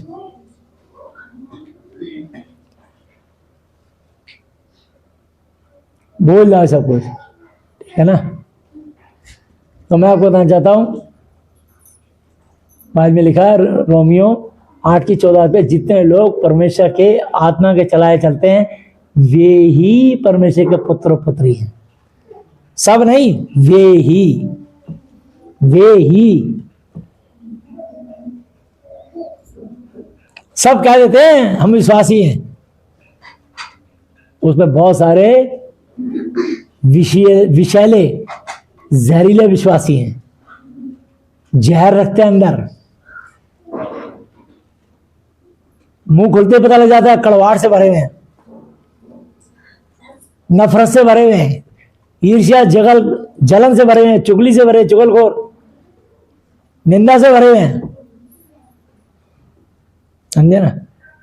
तो ये समझ नहीं आता। तो मैं आपको बताना चाहता हूं कि परमेश्वर आपको समझा रहा है, वचन से समझ लो। न्याय होगा, जीवते परमेश्वर के हाथों बढ़ना भयानक बात है। मैं बार बार बोल रहा हूं, मैंने कभी किसी परवाह नहीं करी कौन मेरे साथ रहेगा नहीं रहेगा, हट पीछे, बस मुझे सिर्फ यीशु का साथ और यीशु का हाथ मेरे पर होना चाहिए। मेरे लिए उसकी अनुग्रह बहुत। हालेलुया। मेरे परिवार पे उसकी अनुग्रह रहनी चाहिए, बस। जो वचन से है मैं सबको समझाता हूं, नहीं समझ आ रहा शैतान ने पकड़ लिया, मैं जानता हूं दुष्ट आत्मा ने पकड़ लिया, ठीक है। प्रार्थना कर सकते हैं उसके लिए। मैं समझाओ, पवित्र आत्मा तेज बढ़ेगा, क्योंकि लिखा मत्ती 19:26 आते हैं, मनुष्य से हो नहीं सकता, परमेश्वर से हो सकता है, परमेश्वर से सब कुछ हो सकता है, लेकिन कंप्रोमाइज मत करना। जो अपने माँ बाप के पीछे चले वो मेरे योग्य नहीं, जो अपने बेटा बेटी के पीछे चले वो मेरे योग्य नहीं, जो अपना क्रूस उठा के मेरे पीछे ना चले वो मेरे योग्य नहीं, क्योंकि मनुष्य के बैरी उसके घर ही के लोग होंगे। हालेलुया। प्रभु ने पहले से लिख दिया, मैं मिलाप कराने नहीं तलवार चलवाने आया हूं। सच और झूठ की तलवार चलेगी, भेड़ और बकरियों में लड़ाइयां होंगी। भेड़ को अपनी दाहिनी ओर इकट्ठा करेगा, बकरियों को अपनी बाईं ओर। और जब भेड़िया आता है वो ना भेड़ को देखता है ना बकरी को देखता है, वो दोनों पे वार करके मारता है। किसी का सगा नहीं है शैतान, किसी का सगा नहीं है, ये समझ लेना। एक ही बंदा सगा है, यीशु मसीह नासरी, ये वचन, उनकी शिक्षा। हालेलुया। ये वचन ही तुमको स्वर्ग तक पहुंचाएगा, ये वचन ही तुम्हारे लिए आशीष के द्वार खोल देगा। समझे ना? तो वापिस आएंगे मत्ती की पुस्तक 5 अध्याय।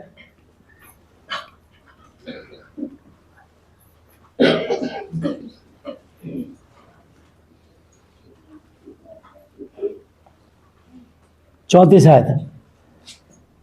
मैं तुमसे यह कहता हूं कि कभी शपथ ना खाना, ना तो स्वर्ग की। क्यों? क्योंकि स्वर्ग परमेश्वर का सिंहासन है। हालेलुया। ना धरती पृथ्वी की। क्यों? क्योंकि उसके पांव तले की चौकी पटड़ा पीढ़ी है। हालेलुया। इसलिए धरती की शपथ भी नहीं खा सकते। और धरती और स्वर्ग के बीच में जो भी चीज आ गई, पेड़ पौधे, पशु पक्षी, जीव जंतु, जीविका, माँ बाप, बहन भाई, रोजी रोटी, किसी कसम नहीं खाना। पता लकड़ी कसम खाते हैं, टच वुड, वुड तेरे मुंह में डाल दे, वुड यही मारेगी तेरे को ठुड। लक्कड़ खाए, लक्कड़ कसम क्यों खा रहे? सीख ली लोगों से एक दूसरे से फटाफट, संसारी बकवास है। किसी चीज की शपथ नहीं खानी, बस तुम्हारी बातचीत हाँ की हाँ, ना की ना हो, ताकि तुम दंड के योग्य ना ठहरो। सबसे श्रेष्ठ बात यही है। हालेलुया। याकूब पत्री 5:12 पे लिखा है। तो मैं आपको बता रहा हूं, यहां लिखा है ना धरती की क्योंकि वह परमेश्वर की चौकी है, ना यरूशलेम की क्योंकि वह महाराजा का नगर है। अपने सिर की भी शपथ नहीं खाना, है ना? अपनी नहीं खाते, तेरी जान कसम, मार तो तू ही मार, मुझे तो बुखार भी नहीं होना चाहिए। भाई 500 रुपये दे दे, अभी दिया यार, तेरी जान कसम, मर जा तू। अच्छा, अपनी कसम का, और मैं झूठ बोलूंगा तुझसे, मान ले यार, मैंने अब सच नहीं है ये, चाहे जेब में 5000 रुपये हो, नहीं दे। अपनी कसम नहीं खाएगा, कहीं बुखार ना हो जाए मुझे, या मरी ना जाऊं सचमुच, दूसरी कसम खाता है। तो बाइबल वचन शिक्षा देता है कि हम कभी किसी की कसम ना खाएं, अपने बच्चे की, ना अपनी माँ कसम, ना बाप कसम, ना धरती कसम, ना परमेश्वर कसम, ना बाइबल की कसम, कुछ कसम नहीं खानी। बस झूठ बोलो, बस वो न्याय होगा, न्याय के दिन पता लग जाएगा, जिन दिन जिंदा परमेश्वर के हाथ में जाओगे पता लग जाएगा तुमको अपने आप। सर भी नहीं उठेंगे, मुंह शर्म से काले हो जाएंगे तुम्हारे, कई हो गए। विश्वासी घोषित करते हो ना अपने आप को, प्रभु कहे तूने कभी मेरे वचन का पालन नहीं किया, मैंने तेरे को आज़ादी दी थी और आशीष देने के लिए चुना था, तेरे को निर्बल से बलवान किया, निरोगी, तेरे को रोगी से निरोगी किया, निर्धन से धनवान किया और अज्ञानी से ज्ञानी बनाया। तेरे को मैं तेरे को उठाता रहा जिंदगी भर, फिर भी तू झूठ बोल बोल के, चला क्या चल चल के अपना गुट बना करके गैंग बनाते हैं, गैंग। जैसे रात के अंधेरे में 4-5 लुटेरे इकट्ठे हो जाते हैं, 4-5 जेब कतरे इकट्ठे हो जाते हैं, 4-5 और लड़के चक्कूबाज इकट्ठे हो जाते हैं, ऐसे गैंग बनाते हैं गुट। प्रेम नहीं है।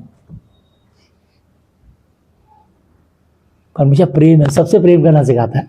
कहता जो मुझसे हे प्रभु कहता है वो मुझसे प्यार नहीं करता। जो मेरे बनाए हुए लोग हैं तो मुझसे नहीं प्यार करते तो मुझसे प्यार नहीं कर सकते। पहले मेरे बनाई हुई प्रजा से प्यार करो। यदि मनुष्य स्वर्गदूतों की बोलियां बोलूं और प्रेम न करो तो मैं टनटनाता पीतल झंझनाती हुई झांझ हूं। यदि मनुष्य स्वर्गदूतों की बोलियां बोलूं और प्रेम न रखूं तो मैं कुछ भी नहीं। यदि मैं अपनी संपूर्ण देह जलाने के लिए दे दूं और कुछ प्रेम न रखूं तो मैं कुछ भी नहीं। प्रेम की बड़ी परिभाषा दी गई है 1 कुरिन्थियों 13 अध्याय पे। प्रेम झुंझलाता नहीं, प्रेम बुरा नहीं मानता, प्रेम अनरीति नहीं चलता, प्रेम अपनी बढ़ाई नहीं चाहता, प्रेम भूलता नहीं, घमंड नहीं करता, डींगे नहीं मारता, बल्कि सत्य से आनंदित होता है। सच बोल यार, बस मजा आ रहा है। यह है प्रेम की विशेषता। तो मैं आपको बताना चाहता हूं परमेश्वर प्यार करते हैं आपसे। आप में से प्रत्येक को आशीष देना चाहते हैं और आपके लिए चमत्कार करना चाहते हैं। हालेलुया। आपके लिए चमत्कार करना चाहते हैं, आपको ब्लेसिंग और आशीष देना चाहते हैं। तो अपने सिर की भी शपथ ना खाना, क्योंकि तू एक बाल को भी ना उजला ना उजले से काला कर सकता है। हालेलुया। वो पेंट रंग रोगन लगा के काले कर लो, पर जितने रंग रोगन लगाना छोड़ दो सारे बाल सफेद हो जाएंगे। नकली है वो, तुम्हारी आत्मा जानती है इसमें तुमने क्या डाला है। और अंदर से भी कितना दुर्बल है तुमको पता होगा। तो इसलिए परंतु तुम्हारी बात हाँ की हाँ, नहीं की नहीं हो, क्योंकि जो कुछ इससे अधिक होता है वह बुराई से होता है। हालेलुया। तुम सुन चुके हो कि कहा गया था कि आंख के बदले आंख और दांत के बदले दांत, परंतु तुमसे ये कहता हूं कि बुरे का सामना मुकाबला ना करना। परंतु जो कोई तेरे दाहिने गाल पे थप्पड़ मारे उसकी ओर दूसरा भी फेर दे। और यदि कोई तुझ पर नालिश करके तेरा कुर्ता लेना चाहे तो उसे 2 हर भी ले लेने दे, पजामा भी ले लेने दे। पूरा सेट दिया तो तू पहन ले या मैं पहन लूं। बेशरम हो तो ले जाएगा, अल्लाह पजामा भी दे दे। समझे ना? ये नहीं कि कुर्ता एक पहने पजामा दूसरा पहन के घूम रहा है। सिस्टम खराब हो जाएगा, सेट खराब हो जाता।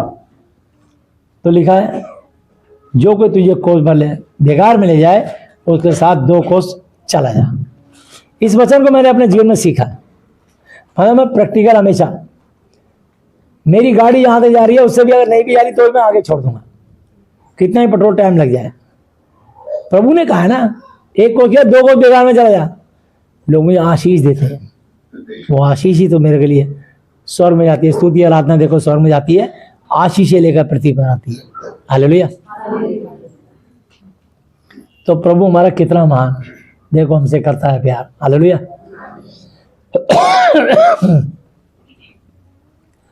जो कोई तुझसे मांगे उसे दे, और जो तुझसे उधार लेना चाहे उसे मुंह ना मोड़, अगर तेरे पास देने को हो तो। पर कभी किसी और से मांग के मत देना, ये सीख लेना। किसी और से दिलवा दें या किसी और से मांग के दे दें, ये गलती मत करना। ये गलती हमने करी है, पर तुम मत करना। अपने पास है तो ले जा भाई, पर दूसरे से मांग के कभी नहीं दिलाना किसी का। हमें अपना नहीं है भाई, बस हम दुआ कर सकते हैं तेरे लिए। हर व्यक्ति अपना बोझ खुद उठाएगा, गलातियों 6 की 5 आयत पे लिखा। कोई जरूरत नहीं, परमेश्वर तेरा उठाएगा ना। कहीं उसने गलती करी है, उसकी आशीषें रुक गई, इसके साथ मांगना पड़ रहा है। प्रभु ने तुम्हारा हाथ देने वाले रहेंगे, लेने वाले नहीं। पूछ नहीं सिटाएंगे, नीचे नहीं ऊपर रहोगे। तो नीचे क्यों आ गया? उसी को यीशु तू मानता, उसी को मैं मानता हूं। कहीं तू वचन से सरक चुका है, सरक चुकी है, इसलिए तू गिरने लग गया। इसलिए आशीषें सरक रही हैं तुम्हारी लाइफ से। तुम सुन चुके हो, कहा गया था कि पड़ोसी से अपने समान प्रेम रख, अपने पड़ोसी से प्रेम रखना और अपने बैरी से बैर। परंतु मैं तुमसे ये कहता हूं कि अपने बैरियों से प्रेम रखो और अपने सताने वालों के लिए प्रार्थना करो, जिससे तुम अपने स्वर्गीय पिता की संतान ठहरोगे, क्योंकि वह भलो और बुरो दोनों पर अपना सूर्य उदय करता है और धर्मी दोनों पर मेघ बरसाता है। क्योंकि यदि तुम अपने प्रेम रखने वालों के साथ प्रेम रखो तो तुम्हारे लिए क्या फल होगा? क्या महसूल लेने वाले भी ऐसा नहीं करते? यदि तुम केवल अपने भाइयों ही को नमस्कार करो तो कौन सा बड़ा काम करते हो? क्या अन्य जाति भी ऐसा नहीं करते? इसलिए चाहिए कि तुम सिद्ध परफेक्ट बनो, जैसा तुम्हारा स्वर्गीय पिता सिद्ध है। हालेलुया। परमेश्वर मुझे आपको सिद्ध करना चाहते हैं और चाहते हैं कि तुम यीशु मसीह से एक ही बार प्रार्थना करो, तुम्हारे काम बन जाए। बस तुम्हारी प्रार्थना से काम बन जाएंगे। प्रभु के सेवक ने तुमको जिंदा परमेश्वर से मिलवा दिया, और फिर भी अगर तुम्हारी प्रार्थना में अगर किसी गड़बड़ी के कारण नहीं सुनी जा रही है तो आप प्रभु के दास से दुआ करा सकते हैं। और ये भी प्रभु की इच्छा पर निर्भर करता है। झूठ बोल के दुआ कराओगे, चालाकी से कराओगे, नहीं पूरी होगी। और से ऐसे कारण होते हैं जो प्रभु समझाते हैं। हालेलुया। और हमको प्रभु की अनुग्रह पे डिपेंड रहना चाहिए कि हाँ नहीं प्रभु, हम बस आपके अनुग्रह में चलेंगे। हालेलुया। अनुग्रह में चलेंगे। तो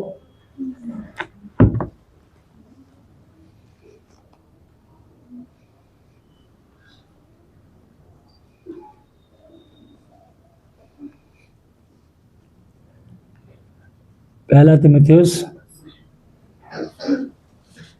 5 अध्याय।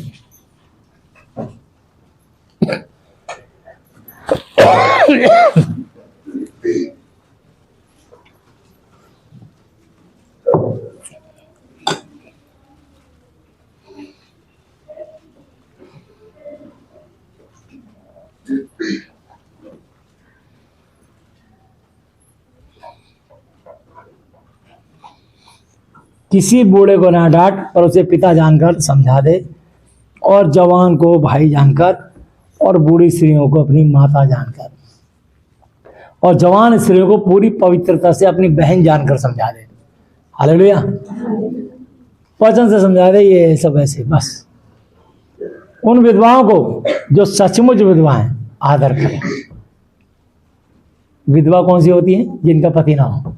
दुनिया ऐसा कहती है, लेकिन एक सचमुच की विधवा होती है, एक झूठ-मूठ की विधवा। सचमुच की और झूठ-मूठ की विधवा में क्या अंतर होता है ये मैं आपको बता रहा हूं। और यदि किसी विधवा के लड़के वाले बाल बच्चे या नाती पोते हों तो वो पहले अपने ही घराने के साथ भक्ति का व्यवहार करे। बर्ताव करना और अपने माता पिता आदि और उनका हक देना सीखें, क्योंकि यह परमेश्वर को आता है। कभी किसी का हक हिस्सा नहीं मारना। हालेलुया। जिसका जो हक है निकलता उसको ईमानदारी से दे दो। जो सचमुच विधवा है उसका कोई नहीं। फिर आ गया सचमुच। क्या झूठ-मूठ की विधवा भी होती है? हाँ, एक झूठ-मूठ की विधवा होती है। विधवा तो आ गए दोनों, जिनके पति मर गए या नहीं है तो वो विधवा है, ठीक है। लेकिन अब बता रहे हैं प्रभु इसमें वह परमेश्वर पर आशा रखती है और रात दिन विनती और प्रार्थना में लौलीन रहती है, पर जो भोग विलास में पड़ गई वो जीते जी मर गई है।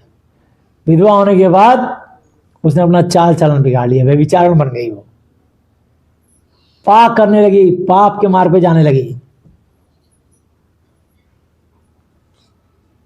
कई अपने मित्र बना लिए उसने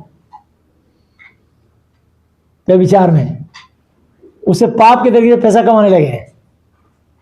ये झूठ-मूठ की विधवा है। तो इसमें लिखा है कि कामातुर रहने से अच्छा ब्याह कर ले ताकि वो तुम पे दोष न लगाए।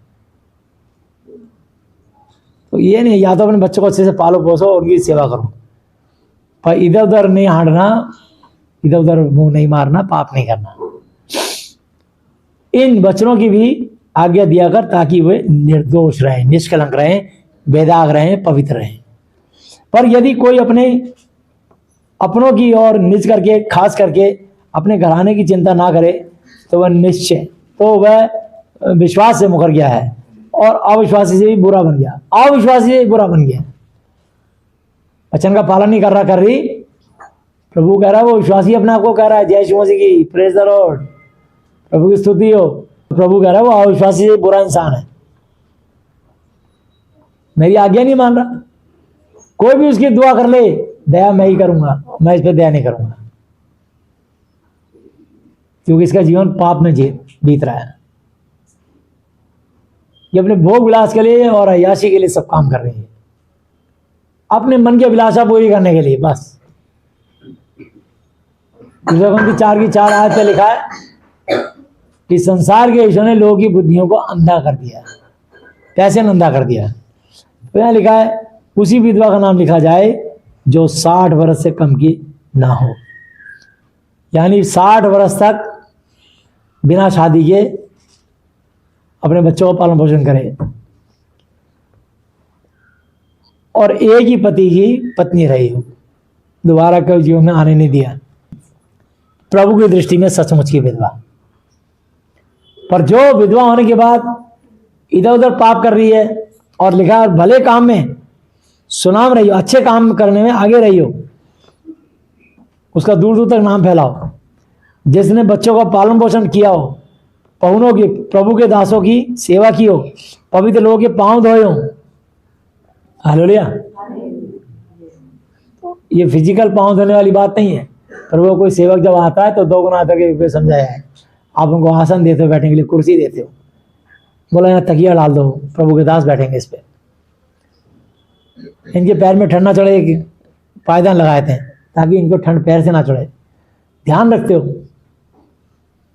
कभी हीटर लगाते हो, कभी चाय पिलाते हो, कभी हलवा खिलाते हो, कभी कुछ खिलाते हो, उन्हें प्यार से नमकीन बिस्कुट खिला रहे हो, मतलब उनकी आदर करो। ये पाहुनों का आदर करना होता है। हालेलुया। तो उनके पांव धोए हो, दुखियों की सहायता की हो और हर एक भले काम में मन लगाया हो। अगर किसी को दुखी देखा तो उस औरत ने, है विधवा लेकिन फिर भी किसी न किसी की छोटी मोटी मदद करती रही हो। यह है सचमुच की विधवा। पर जवान विधवाओं के नाम नहीं लिखना, क्योंकि जब वे यीशु मसीह का विरोध करके सुख विलास में पड़ जाती हैं तो ब्याह करना चाहती हैं और ब्याह करने के कारण दोषी गुनहगार ठहरती हैं, क्योंकि उन्होंने अपने पहले विश्वास को छोड़ दिया है, पवित्रता को छोड़ दिया है। और इसी के साथ साथ वे घर घर फिरकर आलसी होना चाहती हैं, चुगली करते हुए आग लगवाती हैं और केवल आलसी नहीं पर बकबक करती रहती हैं, औरों के काम में हाथ भी डालती है, झगड़ा विवाद में घुस जाती है, झगड़ा करवाती है और अनुचित गलत बातें बोलती है। इसलिए मैं चाहता हूं कि जवान विधवाएं ब्याह करें। अगर मतलब पाप करने से अच्छा है कि शादी कर लो, बस काम तो रहने से अच्छा ब्याह कर ले। 1 कोरिन्थियों 7 अध्याय में लिखा है। हालेलुया। तो इसलिए मैं चाहता हूं कि जवान विधवाएं ब्याह करें और बच्चे जने और घर बार संभालें और किसी विरोधी को बदनाम करने का अवसर मौका ना दें, क्योंकि कई एक तो बहक कर शैतान के पीछे हो चुके हैं। हालेलुया। क्या न्याय नहीं होगा इन बातों का? प्रभु सबको देखता है, सब देख रहा है। जीवते परमेश्वर का तो पढ़ना भयानक बात है। ये याद रखना, न्याय जरूर होगा। इब्रानी 9:27 में लिखा है, एक बार मरना और न्याय का होना निश्चित है। असली जिंदगी वो है, ये नहीं है। यदि किसी विश्वासिनी के यहाँ विधवाएं हो तो वही उनकी सहायता करे और कलीसिया पर भार ना हो, ताकि वह उनकी सहायता कर सके जो सचमुच में विधवाएं हैं। अब देखा आपने सचमुच और झूठ मूठ में अंतर? हालेलुया। ये मत समझा कि भाई साहब ये शादी, इसका पति मर गया, विडो है, ये तो आपने वैसे ही कह दिया। और उसके पीछे की कहानी कितनी खतरनाक है। इसलिए जो प्राचीन अच्छा प्रबंध करते हैं, विशेष करके वे जो वचन सुनाने और सिखाने परिश्रम करते हैं, 2 गुना करके योग्य समझे जाए, क्योंकि महाति पवित्र शास्त्र कहता है कि दावने वाले बैल का मुंह ना बांधना, क्योंकि मजदूर अपनी मजदूरी का हकदार है। कोई दोष किसी प्राचीन पर लगाया जाए तो बिना 2 या 3 गवाहों के उसको ना सुन, पाप करने वाले को सबके सामने समझा दे ताकि और लोग भी डरें। परमेश्वर और यीशु मसीह और चुने हुए स्वर्गदूतों को बस्ती जानकर मैं तुझे चेतावनी देता हूं कि मन खोलकर इन वचनों को माना कर और कोई काम पक्षपात के साथ, भेदभाव के साथ ना कर। ये प्रभु का दास जो होता है वो किसी का पक्षपात नहीं कर सकता। उसमें लगता है कि तुम्हें यार हमारे साथ पक्षपात हो रहा है, उसको भी लेखा देना है, वो प्रभु से डर रहा है। इसलिए मैंने जिंदगी में आज तक किसी का पक्षपात नहीं करा। जैसे पूछा जाता है, परमेश्वर की आज्ञा परमिशन ली जाती है। ऐसी थोड़ी एलीशा ने बोल दिया कि यर्दन नदी में डुबकी लगा दो तो ठीक हो जाएगा। परमेश्वर की ओर से आज्ञा आई उसको, उसने बोल दिया। वो नदियों के नाम गिना रहा है, साफ नदियों का पानी बता रहा है। बात तो तेरा घमंड तोड़ना है, क्योंकि परमेश्वर अभिमानियों का विरोध पर दीनों पर अनुग्रह करता है। याकूब पत्री 4:6 पे लिखा है। ना पैसे का, ना खूबसूरती का, ना एजुकेशन का, ना ताकत बल का, ना अपनी पोस्ट का, समझे ना, कि हम फलाने को, मैं कमिश्नर की बेटी हूँ, मैं जो है डीसीपी की बेटी हूँ, और मैं जो है मिनिस्टर की बेटी हूँ। ऐसे कुछ नहीं, भूल जाओ। तुम्हारा व्यक्तिगत, तुम्हारा क्या छाप है वो बताओ। मैं यीशु मसीह की बेटी हूँ, ये घर से क्या हो, ये पहचान होनी चाहिए कि यीशु मसीह की तुम्हारे पीछे छाप है, सर्वशक्तिमान की तुम संतान हो। हालेलुया। वो राजाओं का महाराजा, प्रभु का महाप्रभु है। स्वर्ग सिंहासन पर इसके 5 तले की चौकी है। हालेलुया। उसके बारे में नहीं बताते। तो मैं ये बताना चाहता हूँ कि परमेश्वर से आपको देखता है, वो निकाल लेगा आपको। अगर आपने यीशु की महिमा कर दी तो वो आपको हर संकट से निकाल लेगा। सबके दिल बदल देगा, हालात बदल जाएंगे, परिस्थिति बदल जाएगी। अभी राजीव भाई का एक्सीडेंट हो गया, वो पानी वानी डाल रहे होंगे कुछ, वहाँ इंडिया गेट पर बहुत फॉग रहता है, पॉल्यूशन रहता है, उस वक्त पानी डाला होगा। बरसात थोड़ी हो रही है, पानी डालते हैं तो गिरा होगा, स्लिप हो गई गाड़ी, और ये तेज चला रहे होंगे, टायर घिसा हुआ होगा, कुछ चक्कर होगा, तो कुछ ना कुछ होगा। लेकिन चलो, लेकिन प्रभु ने फिर ही बचा लिया। तेरे निकट हजार, तेरे ध्यान में दशा गया, पर तेरे पास ना आए। समझे ना, स्वर्गदूत रहते हैं प्रभु, कहते कोई बात नहीं, चिंता मत कर बेटा, जो भी गलती हो गई हवड़ तवड़ में मैं सुरक्षित रहूंगा। पीछे ट्रैफिक को रोक दिया, किसी को आने नहीं दिया, नहीं तो दूसरा कुचल जाता। प्रभु अद्भुत रीति से काम करते हैं। प्रभु के काम आप समझ नहीं सकते। योना भी मछली के पेट में 3 दिन 3 रात पड़ा रहा, निकलवा दिया उसे बाहर जिंदा। 17 में से वो आग की भट्टी में पड़े रहे, जिंदा निकलवा दिया। दान ने भोगेश्वर की मां में पड़ा रहा, जिंदा निकाल दिया। राजा दारा ने कितनी सख्त आज्ञा की, नबूकदनेस्सर ने कितनी आज्ञा करी, किसी की नहीं चलती, कोई कितना राजा हो चाहे महाराजा हो।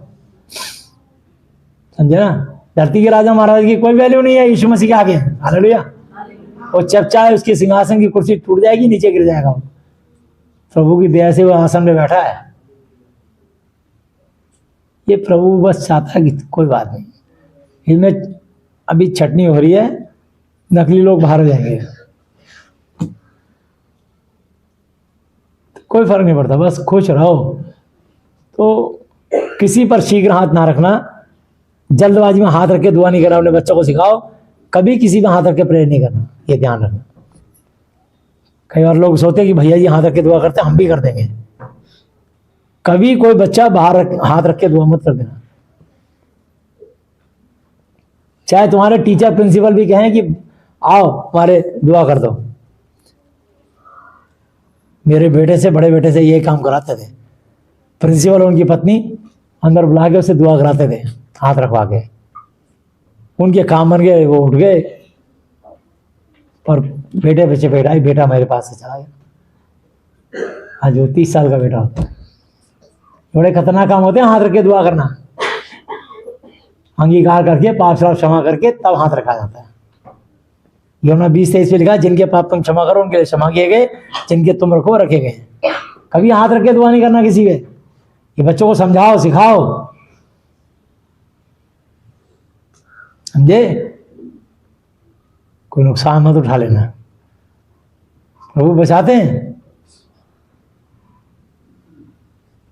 तो हम नए थे, हमको पता नहीं था, लेकिन बहुत कुछ सीखते सीखते आता है। प्रभु ने चाहा था कुछ सीखे हम, ताकि मैं जानूं कि माँ के लिए बच्चों का क्या मोल होता है। सबसे पहले उठ गया, अगर किसी का बच्चा बीमार होता है ना, मैं आधी रात को बोलो तो मैं दुआ करूंगा, और आधी रात जरूरत पड़े तो मैं तुम्हारे घर आ जाऊंगा, अगर किसी का बच्चा बीमार हुआ तो। इतना मुझे बच्चों से प्यार है, क्योंकि मैंने अपने बेटे को जाते देखा है। अब किसी और का बच्चा ना जाए, ये एहसास है मुझे। जब मैंने ऐसे ऐसे कंगाली के दिन देखे, 10-10 रुपए के लिए मोहताज था, मेरे को दिन अपना समय याद है, इसलिए आज मैं जानता हूं ये किस परिस्थिति में। इसलिए प्रभु ने मुझे सिखाया कि एक दिन तेरे हालत थे, कर्म बिना विश्वास अधूरा व्यर्थ मारा मुर्दा है। कोई भूखा हो तो मत क्या तड़पते रहो, वचन मत सुना उसे, भूखे को रोटी खिला। कोई नंगा मत क्या गर्म रहो, उसको कुछ गर्म कपड़े दे, चाहे पुराने दे दे, पत दे, क्योंकि कर्म बिना विश्वास अधूरा व्यर्थ मरा मुर्दा है। कर्म करना पड़ता है, कर्म की आजादी प्रभु ने हमको दी है।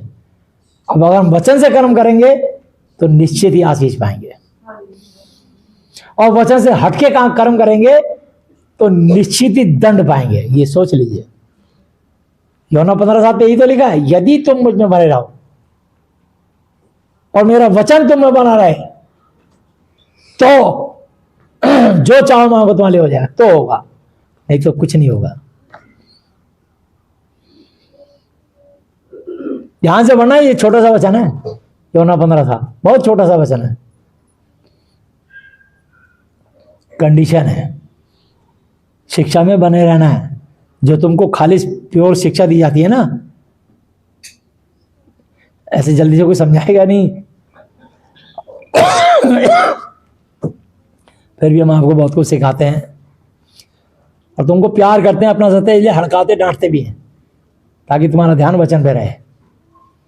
आशीष पाओ, ये समय नहीं मिलेगा, पता नहीं कब तक हमारा एक दूसरे का साथ साथ है, हम नहीं जानते। तो इसलिए परमेश्वर जानते हैं, सीख लो, तुम्हारे काम आएगा। पर ये उम्मीद मत करना कि तुम्हारी लल्लो चप्पो की जाएगी, मैं नहीं करता किसी की, और ना मेरे को चाहिए कोई मेरी करे। मेरे पिता स्वर्गीय पिता यहोवा जी, यीशु मसीह पवित्र आत्मा का भय मानना, उनका आदर करना, उनके नाम को ऊंचा उठाना, उसी की इज्जत करना। उनका नाम जब चमकेगा तुम अपने आप चमकने लग जाओगे। हालेलुया।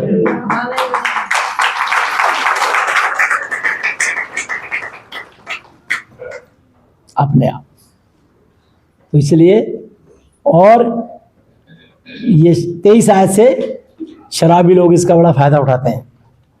जली का पीने वाला ना रहे, पर अपने पेट के और बार बार बीमार होने के कारण थोड़ा थोड़ा दाख रस भी काम में लाया कर। जिसको पेट में कब्ज, एसिडिटी, तकलीफ रहती है, पेट की बीमारी रहती है, वो अंगूरों का जूस पी सकता है। अब अंगूरों को तुरंत निचोड़ के पियो, जैसे मौसमी को पीते हो, तो वो दाख रस होता है। यीशु मसीह ने पहला चमत्कार यही किया था, 6 मटके उन्होंने दाख रस बनाया था। दाख मतलब था शराब। उन अंगूरों को सड़ा के 8 महीना अल्कोहल बन जाता है और उससे मदिरा बन जाती है। मदिरा नहीं पीनी। तो इस समझने की बात है कि आप इस वचन को ध्यान से समझ लीजिए। हालेलुया। और मन की अभिलाषाओं के पीछे मत दौड़ो, प्रभु की अगुवाई मांगो। ठीक है ना, प्रभु की अगुवाई मांगो। तो एक बारी मैं चाहूँगा कि निर्गमन 20 की 12 आयत से पढ़ेंगे। निर्गमन 20 की 12 आयत से।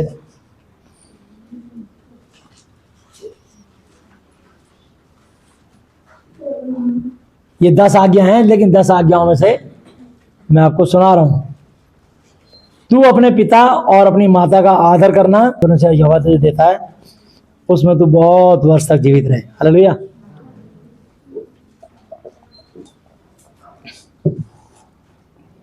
तू खून ना करना। खून ना करना कौन खून करता है? बहुत सारी बहनें दवाई लेके अपने बच्चे की हत्या कर देती हैं प्रेग्नेंट होने के बाद। इसको कैसे पालेंगे? इसको कहते हैं खून करना। तो अब से पहले किसी ने ऐसे एबॉर्शन करवाए हो, करे हो, तो दोबारा मत करना। प्रभु से बोल रहा हूँ, मैं अभी संतान नहीं चाहिए, 5 साल 10 साल बस, नहीं होगा बच्चा। मांगो तो दिया जाएगा ना, प्रार्थना मांगो, और जब मांगो तब प्रभु दे देंगे। जीव के अवसर मृत्यु और जीवन दोनों होते हैं, पर जो से काम है उसका फल भोगेगा। तुम अपनी जीव से नहीं मांगते, तो अपनी बुद्धि चलाते हैं। भाई ने लिखा तू अपनी समझ का सहारा ना लेना, परंतु संपूर्ण से यहोवा पर भरोसा रखना। बुद्धि चलाते हैं। अभी एक बहन गई तो है कि भैया गांव में सस्ते में जाता है, वहां जाकर के कम पैसे देंगे, बस बच्चे आगे ना हो, और नहीं चाहिए बच्चे, ऑपरेशन कराने गांव चले गए। बोलिए, विश्वास ही नहीं है, इतना ही विश्वास है सबका। समझ नहीं पा रहे कि वो जीवित परमेश्वर के हाथों में है। जवान की ताकत ही नहीं पता। मैंने कहा प्रभु इसको सुरक्षित लेके जाना, सुरक्षित लेके आना, बस दुआ कर। क्या समझाएं इन्हें? इतने साल से प्रचार कर रहा हूं, नहीं समझ आ रहा। तो कभी भी खून ना करना। कई बार लोग ऐसे करते हैं तो परमेश्वर कहता तूने इतने मेरे बच्चे मार दिए, आगे से मैं तेरी कोख ही बंद कर दी, अब तेरे को बच्चे नहीं होंगे। ले, कई सोचते हैं अभी शादी के 2-4 साल बाद रुक जाएं, अभी थोड़े स्लिम ट्रिम रहेंगे, बच्चे हो गए तो जिम्मेदारी उठानी पड़ेगी। शादी क्यों की थी फिर तुमने? प्रभु ने शादी उचित समय पे की है, इसलिए नहीं करी कि तुम 2-4 साल एंजॉय करते रहो, बच्चे नहीं, बाद में उनको एबॉर्शन करते रहो, हत्या करते रहो। यहाँ लिखा कौन नहीं करना, कर रहे हो तुम। ये मनुष्यों के लिए लिखा है। गोलियां खा रहे हैं, दवाइयां खा रहे हैं। ये न्याय के दिन पूछा जाएगा तो ना, मर्डर किया, हत्या की है तूने जीवित बच्चे की। बचेगा नहीं हो, बचेगी नहीं औरत। चाहे उसके पति ने प्रेशर डलवाया हो, चाहे औरत ने खुद खुशी से ये सब काम करा हो, दोनों ही दोषी हैं, ध्यान रखना। तो यहाँ लिखा है तू वे विचार ना करना, मतलब प्रभु चाहता पवित्र है, तू चोरी ना करना। हालेलुया। तो लोग चोरी करते हैं, कोई दशमांश की, कोई भेंट की, कोई और सामान की चोरी कर लेते हैं। कभी कभी तो लोग चप्पलें बदल जाते हैं जानबूझ के, वो गलत है। हमारे यहाँ कभी नहीं करते लेकिन मैंने देखा है कई जगह जाके बेचारे मंदिरों में से, गुरुद्वारों में से लोग चप्पलें उठा के ले जाते हैं। इसलिए उनको नंबर लगाते हैं, कूपन लगाते हैं, पहरा बैठाते हैं उनके लिए। लोग उनकी बूट पॉलिश करके रखते हैं ताकि चोरी ना हो सके। तो इसलिए चोरी नहीं करना। बाल आगे बेच देते हैं उसको 200-200 रुपए की सड़क पे। 2000 का जूता 200 रुपए में। तो किसी मंदिर से चुरा लाए, गुरुद्वारा चुरा लाए, किसी जरूरतमंद उसको नंगे पैर गया। कोई भी चीज की चोरी हो, अपने ऑफिस में ऑफिस के पेपर चुरा लाए, ऑफिस से पेन चुरा लाए, ऑफिस के लिए फाइल पेपर चुरा लाए, फाइल कवर चुरा लाए। ये छोटी छोटी बातें तो हमने बच्चों के लिए। शराब ले आते हो, जो नर्स का काम करती हैं हॉस्पिटल से रुई पट्टी दवाई चुरा लाती हैं, वो कभी ठीक नहीं रहती और सारी नर्सें बीमार रहेंगी, तो सारे डॉक्टर बीमार रहेंगे। जो परमेश्वर ने मरीजों के लिए भेजी हैं दवाइयाँ, तुम्हें तनख्वाह मिल रही है अपनी मेहनत की। जो जो चोरी करेगा, घूसखोरी करेगा, सब पर श्राप और दंड आएगा परमेश्वर का। इसलिए अपने पद से कभी जो गद्दारी मत करना, चोरी चकारी नहीं करना। अगर आशीष चाहते हो तो तू किसी के विरुद्ध झूठी साक्षी ना देना। एक तो झूठ ना बोलना, अब यहां लिखा झूठी गवाही भी मत देना। हाँ में हाँ मत मिलाना झूठ की। झूठे के साथ खड़े होकर साक्षी दे रहे हो, फंस गए तुम भी। न्याय के दिन लेखा होगा जबरदस्त, तब मालूम पड़ेगा तुमको कि हमने खामखा हाँ में हाँ मिलाई थी। कीमत तो चुकानी पड़ेगी सबको, क्योंकि मनुष्य जो कुछ बोता है वो काटेगा जरूर। वही तो काटता है। जो शरीर के द्वारा शरीर के लिए बोता है विनाश की कटनी काटेगा, जो शरीर के द्वारा आत्मा के लिए बोता है वो अनंत जीवन की कटनी काटेगा। मैं शरीर के द्वारा तुमको शिक्षा देके, परमेश्वर के वचन सुना के, मैं परमेश्वर के वचन से तुम्हें शिक्षा दे रहा हूं। मैं इसकी कटनी काटूंगा, स्वर्ग में धन इकट्ठा कर रहा हूं मैं। कि इनमें से सब तो नहीं, पर कुछ बदल जाएंगे। यार ये काम तो मेरे अंदर था, अब से मैं नहीं करूंगी, नहीं करूंगा। जो बदल गया वो समझ लो परमेश्वर की आज्ञा भैंस से बदल गया, बदल गई।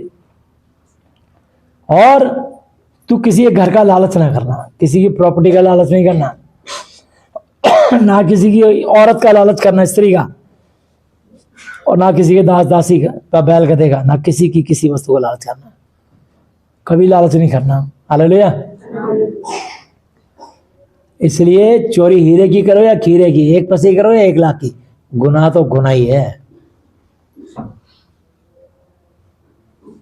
कोई तुम्हारे घर से 1 रुपया उठा के लेके चला गया, 10 रुपए लेके चला गया, जाके पुलिस वाले को बोलो भाई साहब कंप्लेंट लिखो, मेरे घर से 10 रुपए का नोट ले गया।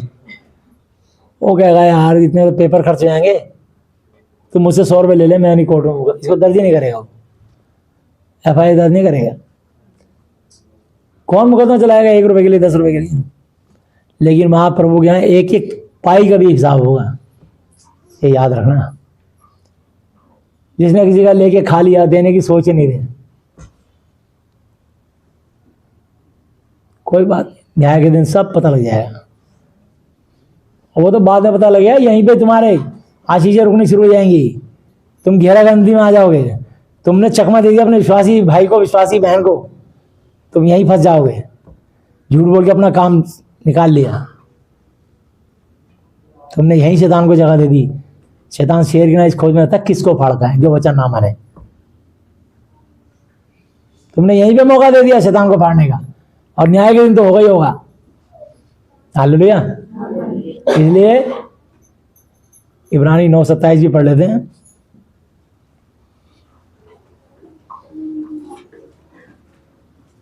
एक बार मरना, उसके बाद न्याय का होना नियुक्त है, पक्का, फिक्स है, नियुक्त है, निश्चित है।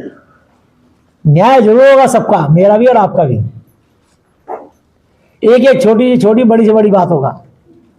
वैसे ही यीशु मसीह भी बहुतों के पापों को उठा लेने के लिए एक बार बलिदान हुआ, और जो लोग उसकी बाट जोते इंतजार करते हैं उनके उद्धार के लिए दूसरी बार बिना पाप के दिखाई देगा। और इब्रानी 10:31, इब्रानी 10 की 31 आयत पढ़ते हैं। जीवते परमेश्वर के हाथों में पड़ना भयानक बात है। यही टाइटल डालेंगे हम इस बार की वीडियो में, कि जिंदा परमेश्वर के हाथों में पड़ना बड़ी भयंकर बात है। आप पाप नहीं कर सकते, और करोगे तो बच नहीं सकते, ये याद रखना। और जो पापी के साथ शरीक होगा वो भी मारा जाएगा, ये ध्यान रखना। अब आपकी मर्जी है, करो या ना करो, बदलना बदलो, ना बदलना मत बदलो। तुम्हारे कर्म तुम्हारे साथ, तुम्हारे कर्म तुम्हारे साथ हैं।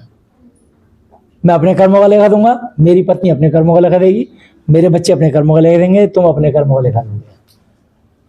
बस कुछ नहीं, सब अपने अपने कर्मों का लेखा देंगे। हालेलुया।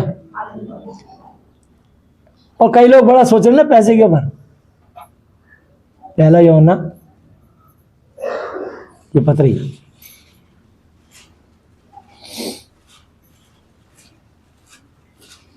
दो की 14 से, हे पितरों, मैंने तुम्हें इसलिए लिखा है कि जो आदि से है, शुरू से है, सनातन से है, जिसका सृष्टिकर्ता समय का स्वरूप ना अंत का होगा ये भी नहीं पता, उसे सनातन कहते हैं। ऐसी कोई नहीं बकवास करे अपनी मर्जी से हम सनातनी हैं। कहाँ सनातनी हो गए तुम? परमेश्वर सनातन है। हालेलुया। परमेश्वर सनातन है, जिसका ना शुरू का पता कब उसने दुनिया बनाई, और ना ये पता कब दुनिया खत्म करेंगे वो है सनातन। समझे ना? ऐसे लिख के लगा दिया ये सनातन धर्म मंदिर, बस सनातन हो गया। अभी इसकी हिस्ट्री निकालो, 20-25 साल पहले कब्जा किया था, खाली पेड़ था, उस पर कब्जा कर लिया, लिख दिया नाम सनातन। ऐसे नहीं है। जिस समय की शुरू नहीं पता, जिसका अंत नहीं पता, वो है सनातन। समझे ना? तो दिल्ली के रहने वाले में पता 10-10 फुट की सड़कें होती थी, जंगल होता था, जिसको जो चाहे कब्जा कर लिया, कहीं भी रहने लगा। हमको पता, हमने देखी है दिल्ली को अच्छी तरह से। अब बड़े फ्लाईओवर बन गए हो, मेट्रो आ गई हो, मोनो रेल आ गई हो, ये आप पैदा हुई हैं, मोबाइल आ गए हो, समझे ना। ये सब बाद में बने हैं, पहले MTNL के फोन थे, टीवी नहीं था। पुराने टीवी होते थे टेक्सला, बेल्टक, सेटर वाले, ऐसे खुलते थे। अभी ये आविष्कार है, ये सनातन की बातें करते हैं। बोले जो मतलब है, जो मर्जी बोले। तो यहाँ लिखा है, ये पितरों में तुम्हें इसलिए लिखा है कि जो आदि से है तुम उसे जान गए हो। हे जवानों में तुम्हें इसलिए लिखा है कि तुम बलवंत हो और परमेश्वर का वचन तुम में बना रहता है और तुमने उस दुष्ट पर, शैतान पर विजय पाई है यीशु के नाम से। हालेलुया, यीशु के नाम से और इस वचन से।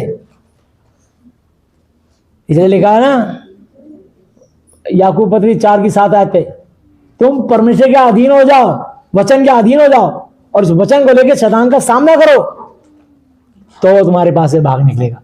तुम परमेश्वर के निकट आओ तो परमेश्वर भी तुम्हारे निकट आएगा। वचन को आगे लेकर चलना, जब तक तुम बचोगे सुरक्षित रहोगे। वचन को साइड में रख के खुद लड़ोगे, चिल्ला चला के हार जाओगे, हो सकता है जान से भी हाथ धोना पड़ेगा, क्योंकि शारीरिक हो गया, वचन तो है ही नहीं। तो यहां मैं तुम्हें इसलिए लिखा है कि तुम बलवंत, ताकतवर हो और परमेश्वर का वचन तुम में बना रहता है, वचन बना रहता है और तुमने उस दुष्ट पर विजय पाई है, जय पाई है। तुम ना तो संसार से और ना संसार में की वस्तुओं से प्रेम रखो। यदि कोई संसार से प्रेम रखता है तो उसमें पिता यहोवा जी का, यीशु मसीह जी का प्रेम, वो संसारी अभिलाषा नहीं, मैंने तो ये सब चीज हासिल करनी है, मैंने इस काम को करके छोड़ना है। अबे प्रभु की अगुवाई के बिना परिणाम भुगतने के लिए तैयार है ना, तुम्हें अवसर भी नहीं मिलेगा कि तुम शिकायत कर सको। तभी जबान में मध्य वहां निकलेगी दुआ के लिए, बस भैया दुआ कर दो, बचा लो। मैं थोड़ी बचाऊंगा, यीशु मसीह बचाएगा। जब उसके वचन को रोक रहे हो, कुचल रहे हो, आगे नहीं मान रहे, उसकी अगुवाई नहीं चाह रहे, मनमानी कर रहे हो, कैसे बचोगे? बिना आज्ञा माने कोई नहीं बच सकता, चाहे पास्टर हो, चाहे बिशप हो, चाहे विश्वासी हो। ज्यादा ज्ञानी बनने की कोशिश मत करो। हर पास्टर और बिशप को कह रहा हूं, एक चेले ने कहा यीशु मसीह से, हे उत्तम गुरु, तुम इसे ऐसी शिक्षा देता है। उसने कहा मुझे क्यों कहता है उत्तम? उत्तम एक अर्थात परमेश्वर यहोवा, वो यह उत्तम गुरु। हालेलुया। तो यीशु मसीह ने अपने आप को कभी उत्तम नहीं कहा, यहोवा जी पे बात डाल दी अपने आदरणीय पिता पे। तुम अपने आप को उत्तम समझ रहे हो, बिना वचन लिए उत्तम समझ रहे हो। गलतफहमी मत रहना, नहीं तो बहुत जल्दी दूर हो जाएगी गलतफहमी। और ये चित्र देखते रहते हो ना जो तुम यूट्यूब पर, आज वहां भीड़ है, आज वो भीड़ है, भीड़ तुम्हें नहीं बचाएगी, बचाएगा ईश्वर आ जाएगी। जहां 2 या 3 उसके नाम पे इकट्ठे होते हैं, मैं उनके पीछे मौजूद होता हूँ। वो चाहे तो तुम्हारे घर पे ही दया कर देगा, तुम्हारी प्रार्थनाओं से, तुम्हारे प्रेम से। देखिएगा ये लगा रहता है मेरे साथ, खाली समय हुआ महिमा करते हो, कपड़े धोते भी यीशु को भजन गा रहे हो, रोटी बेलते भी यीशु को भजन गा रहे हो, जब मौका लगा बाइबल पढ़ रहे हो, प्रार्थना कर रहे हो। लेकिन नहीं, हमें तो पुरानी फिल्मों के गाने पसंद है, हमें तो नए गाने पसंद है। तो कहाँ से आत्मिक हो गए? संसारी को। परमेश्वर देख रहे हैं स्वर से।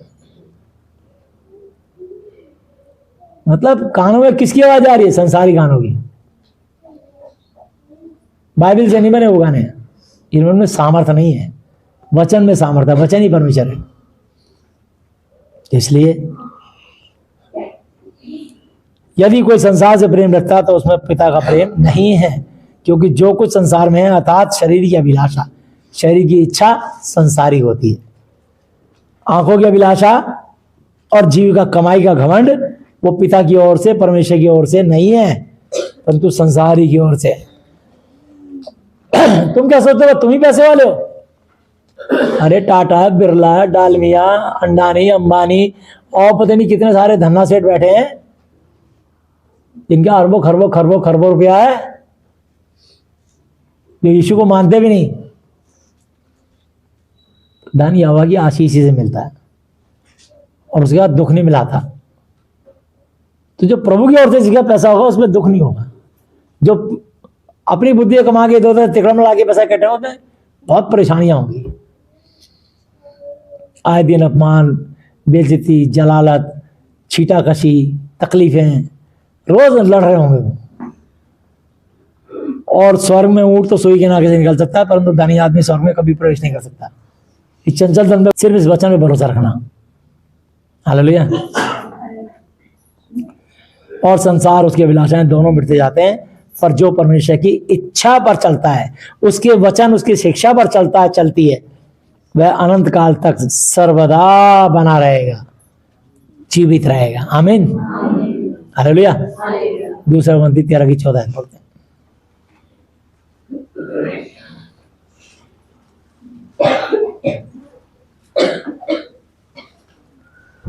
प्रभु यीशु मसीह जी का अनुग्रह और परमेश्वर यहोवा जी का प्रेम और पवित्र आत्मा जी की सहभागिता तुम सबके साथ यीशु के नाम में होती रहे, बनी रहे और बिना रुके बढ़ती चली जाए। आमीन। तो प्रभु यीशु मसीह ने श्री अब तक के अपने जीवित वचन पर पढ़े और सुने पर जो ने पढ़े और सुने जाने पर हमें से प्रत्येक को बताने से आशीष है। आमीन। सबको जय यीशु मसीह। ये हमारे पिता, आप जो स्वर्ग में हैं, आपका नाम पवित्र माना जाए, आपका राज्य आए, आपकी इच्छा जैसी स्वर्ग में पूरी होती है वैसे पृथ्वी पर भी हो। हमारी दिन भर की रोटी आज हमें दें, और जिस प्रकार हमने अपने अपराधियों को क्षमा किया वैसे ही आप भी हमारे अपराधों को क्षमा करें, और हमें परीक्षा में ना लाएं परंतु बुराई से बचाएं, क्योंकि राज्य और पराक्रम और महिमा सदा ही आपके हैं। मेरे प्रभु यीशु मसीह जी के नाम से आमीन। हालेलुया। प्रभु यीशु मसीह जी, आज मैंने जितना भी वचन सुना, ये सब वचन मेरे और मेरे परिवार के और सदस्य के जीवन में 1000 गुना फल लाए। प्रभु यीशु मसीह जी, आज मैं इस धरती पर अपने पूरे हृदय से अपने सब अपराधियों को क्षमा करता हूँ और आपसे प्रार्थना, विनती और निवेदन करता हूँ कि आप भी मेरे पापों को, श्रापों को, गुनाहों को, गलतियों को, जाने जानी भूलों को क्षमा कर दीजिए। यीशु मसीह जी, आज से आप ही मेरे पिता, गुरु और परमेश्वर हो। मैं आपका बेटा, चेला और विश्वासी हूँ। आप मुझे और मेरे परिवार के हर सदस्य को मानसिक चिंताओं से, आर्थिक समस्याओं से, शारीरिक बीमारियों से, कि अशुद्ध आत्माओं से आजाद, चंगा, स्वस्थ कर दीजिए। मेरी प्रार्थनाओं को सुनने के लिए धन्यवाद। धन्यवाद पिता यहोवा जी, धन्यवाद प्रभु यीशु मसीह जी, धन्यवाद पवित्र आत्मा जी। मेरे प्रभु यीशु मसीह जी के नाम से आमीन। Hallelujah, hallelujah, hallelujah. बोलो प्रभु यीशु मसीह जी की, यीशु की महिमा लेता है। सबको जय यीशु मसीह की।